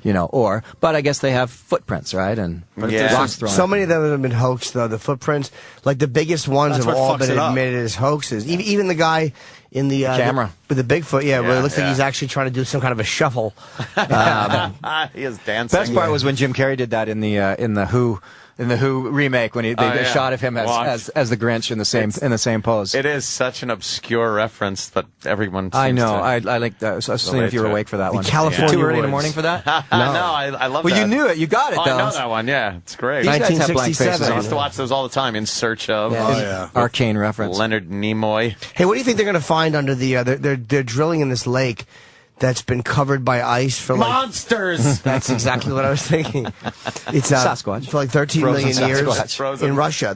Or it's in Greenland or something. It's been covered by ice for like 13 million years, and they're drilling into it to see what's alive. Because I think there's still water underneath. Really? Yeah. And it's been isolated. Yeah. I'll Google it because I didn't just totally stop the conversation with a dumb childlike The thing that question. freaks me out on the deep drilling on that is when they get into, and I don't know about this, but it's the whole, like, how deep are they tapping into, or what are they tapping into in terms of earthquake zones and water zones? And that's the stuff that's kind of freaky. Is like, when is that just conspiracy crap, or is at some point someone's going to tap into a vein of something that just goes, thank you, bang. Yeah, pressure release. Yeah, exactly. It's a lake in Antarctica. It's been isolated from everything else on Earth for 15 million years. You're probably going to find rock and water. Yeah, maybe that. That's great. We've confirmed. There's rocks down there. It's beneath 13,000 feet of ice. Jeez. That's like, what, almost 4 miles? It's a big skating rink. That's a lot 3 miles. of ice. Yeah. Damn, that's a lot of ice. Imagine there's a guy underneath, like, what the fuck? Hey, thanks. I've been waiting. Or a hat store. Cro-Magnon man down there. Yeah, just something totally bizarre. They're looking to, I guess, clone a mammoth or mastodon. It's going to happen within 6 years. Do the Jurassic Park some thing? of the permafrost. Yeah. Take some of the DNA, take a cell, use an elephant, I guess, to get the cell to start dividing. Use that little electrical charge, bam, and then maybe have a little woolly mammoth. Well, clearly Steven Spielberg showed that it was possible. Yes, so, Yeah, that would be interesting though to be able to see that. It's probably coming. A moral the question, Jurassic Park is probably not that far off. It's It's probably coming, yeah. That is a and the moral creepy, question will just be shelved in the name of science anyway. So. And amusement parks. Yeah, they had another article on the woolly on mammoth. It's happening. They're hoping within 6 years. Really? Yeah, there is. This article just hit a couple days ago. They look like they we were just smell. So I just clone woolly mammoth in 5 years. Cheers. I'd pet one, but they'd probably stink. Well, I guess because they've got actual organic material now, not just fossil, right? Yeah, they pulled that out of. I think it was the Arctic. They've got. Look at that thing. It just looks. But it's so what are they going to do with it once it's cloned? Put it in a zoo and charge people. They're not starting small, are they? It's like we're going to clone a cricket. We decided to start with the woolly mammoth just to see. That is something. Oh, Dolly the sheep. Yeah, they cloned that thing. It would be great though. Wooly the mammoth. Yeah, but nature said goodbye to that fucking monstrosity 10 million years ago. They obviously they weren't meant to be here. Maybe 100,000. Big dumb hairy elephant. 10,000. It's like an elephant in a vest. Fuck it. I like regular elephants. Elephant in a vest. I don't need that. They may want to be here though. That's true. I'm sure they'll back. be happy. Yeah. Hey. Whew. Hey, remember me? That would be odd though to see things like that, and then dinosaurs would just be ridiculous. I don't think the climate would be very good for dinosaurs though now. The city, they'd hate it. No, I don't mean the city. I mean cats running over their dumb feet. The social climate. The social climate's all wrong. Yeah. They never adopt a political correctness. That's fantastic. Their little teeny arms. Dinosaurs are dicks. I'm just pissed off. They They can't reach their penis. I'm definitely reading this one though. Yeah, this is like right up my alley. You'd be a great guy to have around for an apocalypse or something, like or zombie invasion. Yeah, anything where you need. You touched on something there. So all I'm going to say is there's something coming on that with me. Oh, really? Yeah. That's all I can say. All right, and I might have an idea what it is, but okay, all right. That's kind of cool because. Zombies have just taken off. People Holy crap! Really fascinated with the whole zombie thing, and what contingency plans, what you would do, what works, what doesn't work, and it is fascinating. I know people that completely, I know people that actually go to a city and they scope out the escape route first. It's like, okay, what's my escape in case the zombie apocalypse happens while we're visiting your aunt in Milwaukee? You gotta know where. I want to know where we go. That's prepared. Yeah, that's bizarre. That's preparedness. It's my son's big into the whole Call of Duty zombies. Oh yeah, he's like killing zombies every afternoon. Yeah, Call of Duty Zombies is pretty fun to play. That's a good one. I think it's bigger than vampires now. The whole zombie thing. It's the one movie genre that's never taken a loss. Every zombie movie makes a profit. Wow. Every single one. Yeah. They are just. It's bizarre. People love that whole concept of having to survive in that post-apocalyptic world. Yeah. And especially when you get, throw zombies in. But I think any kind of post-apocalyptic survival thing is intriguing to people. I know I love it. I think I would love to see that part of history. See like the road. end of the world. It's off the scale too. It's off the scale survival. It's not like when we do the expansion of Survivorman and the camping and all that sort of stuff. This is off the scale stuff. Now it's like, all right, and then you throw in the fantasy, which is the zombies. Yeah. Or just the apocalyptic, like the road. It's like, okay, that's why the road, I guess, because you're watching the road, going, okay, that almost kind of makes sense. That's kind of what it would.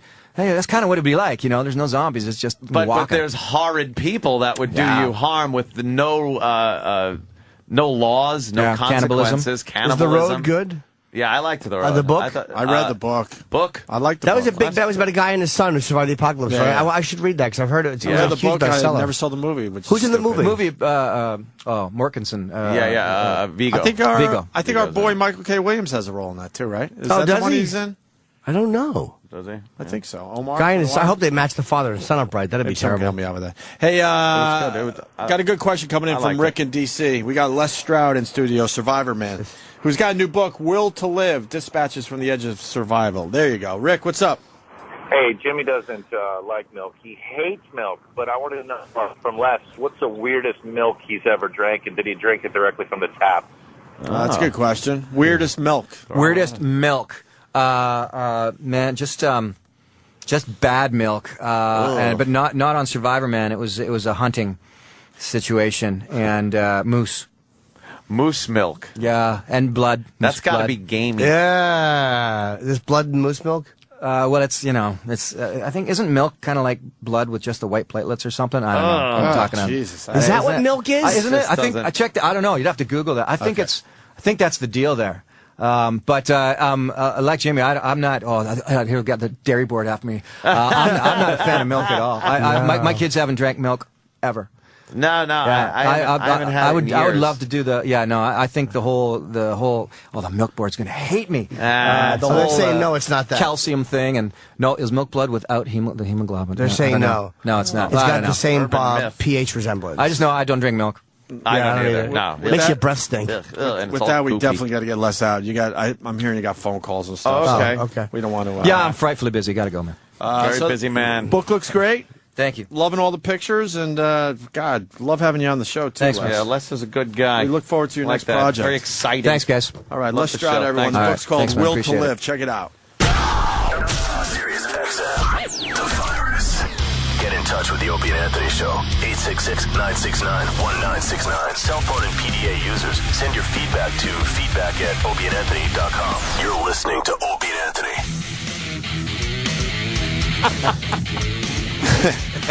Fucking Les was cool, huh? Yeah.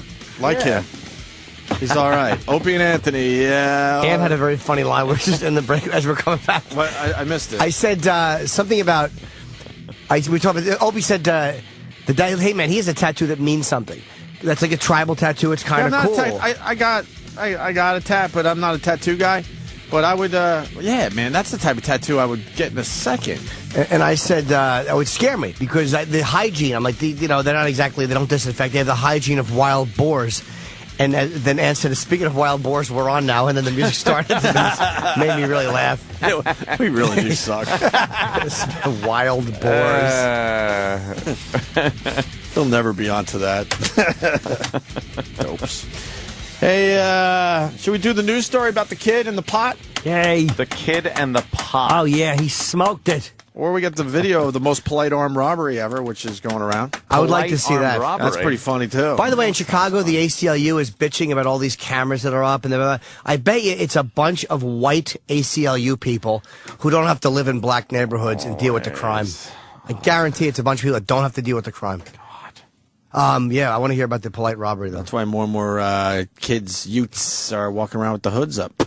Right, because they don't want to be on camera. Oh. How did we learn that? We learned that somebody from across the pond told us that. That was in here recently. Across the pond. Said, yeah, that makes sense. Yeah. Fucking Arnie Hamlin when he came in. Arnie, that's right. The great Arnie. Yes. What's up with this lake you're obsessed with? I didn't even hear about this until you told Les. Well, I got it actually from, I heard about it from Joe Rogan. It's let me see, what's it called? Lake Vostok, I think it's in Antarctica. I mean, I vacationed there. And I was drilling one time, and I hit 13,000 feet down. I said, there's a lake under this ice. But there's satellite photos of it. Isn't the whole thing a lake if it's ice? No, it's like probably flowing water. Ooh. Over ice. There's water under it that's actually water. And they said it has water under the water, and they said, well, that water at the bottom of the ocean. Yeah, right on. Talking Heads. I'm all in on the Talking Heads. And they say it's 13,000 feet of ice, which is, at 5,000 feet a mile, that's almost 3 miles. Isn't that just more water that it's so down it didn't freeze? I don't know how that. Maybe the Earth keeps it warm. Can someone explain this It probably to me? does. It's probably so far down, and it looks like there's some kind of a little thing there, maybe so why is that? a tunnel, a little crack, a fault that goes down into some heat. And it literally has been untouched by air or anything for 15 million years. Wow. So the Russians are drilling into it. But they're being very careful. They don't want to disturb the ecosystem or whatever. Oh, what's down there? There's nothing, no light. It's pitch black. It's freezing cold. No, there's some shit down there. I know. You'd be surprised, man. Planet Earth and Life, like when they do like the cave episodes. I love those. With the things that make their own light. Yeah, those. I like those fish with the headlight on his head. Yeah. Oh, those are the seminiferous tubuloidal buttnoids. Oh, right. You're thinking of Beavis and Butthead. Yes, buttnoids. Or the lights on the head is so that they could find their way out of your butt. Jesus. I forgot about that. The lake, yeah, you're right. There's got to be something alive down there because there's like the bottom of the ocean. They can survive under all that pressure from the water, where it's X amount of tons of pressure, like the things that would crush you and I, or yeah, there'd be. There's gotta be something. There's life down there. Some fossils. There's something down there, man. I don't know what. There's something living. It would be really great if it was something cool. Yeah, big dinosaur-y thing. Like one really uncomfortable fucking elk. Who just can't get out because the ice formed over him. And just yells about time. Yeah, where have you guys been? God. Or one guy with a chisel. Or something else that's not funny, I could say. Jesus, 2 in a row duds. I'm going to go for 8. A seahorse, we got it, Jim. Weird things. Seems to me like the Russians doing it. They're just just keep drilling, don't care what's there. No, it took them years to get the rights to it. It was a huge undertaking because, again, this is like completely pristine. So they don't want to kind of go in and fuck it up. I bet the water is good. Oh, God. But the bacteria that's been in there for so long, it might not be good. It might be horrible. No. Imagine how refreshing that water would be. Freezing cold. Fucking it's 15 million-year-old organisms that hasn't been touched in 15 billion years or million, whatever. Like, there's organisms in our own water. Why not have some fucking... Because there are organisms. Who knows what's under there? It could be fucking something. It could be a dinosaur clit. Turn you into the... What if it's into the Hulk? What if it's stuff that makes you smarter? Yeah. Then I would probably drink a lot of it. They would call me the Vostok Lake Kid. Kid. And by the way, I'm calling it no meetings as we walk toward the elevator today. Yeah. What the fuck is that? No meetings today. Oh, I've had my dick sucked by mouths like that. That thing is fucked Is up that looking. swimming or it looks like he's dancing?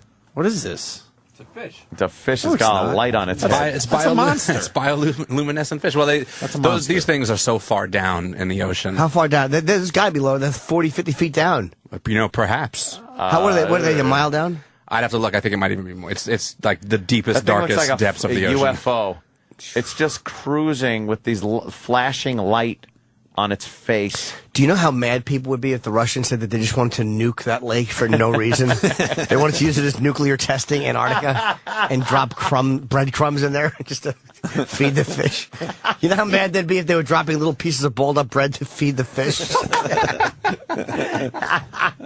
No scientific value whatsoever. Yeah, they just wanted to feed whatever's down there, and they wanted to fart and see if it could go all the way into the tube in the water. Awful Russian fucking kraut farts. Beer. I would break you. You sure this is legal? You're listening to The Virus, Sirius 197 XM 202. Have you ever wondered how much vomit it would take to fill up a Crown Victoria? How many nipples would it take to blanket Rhode Island? Well, wonder no more, friends. Join me on my journey of knowledge and discovery to find answers to some of the awe-inspiring questions man has pondered since the dawn of time. Today we'll answer the question, how many clits would it take to fill up a bathtub?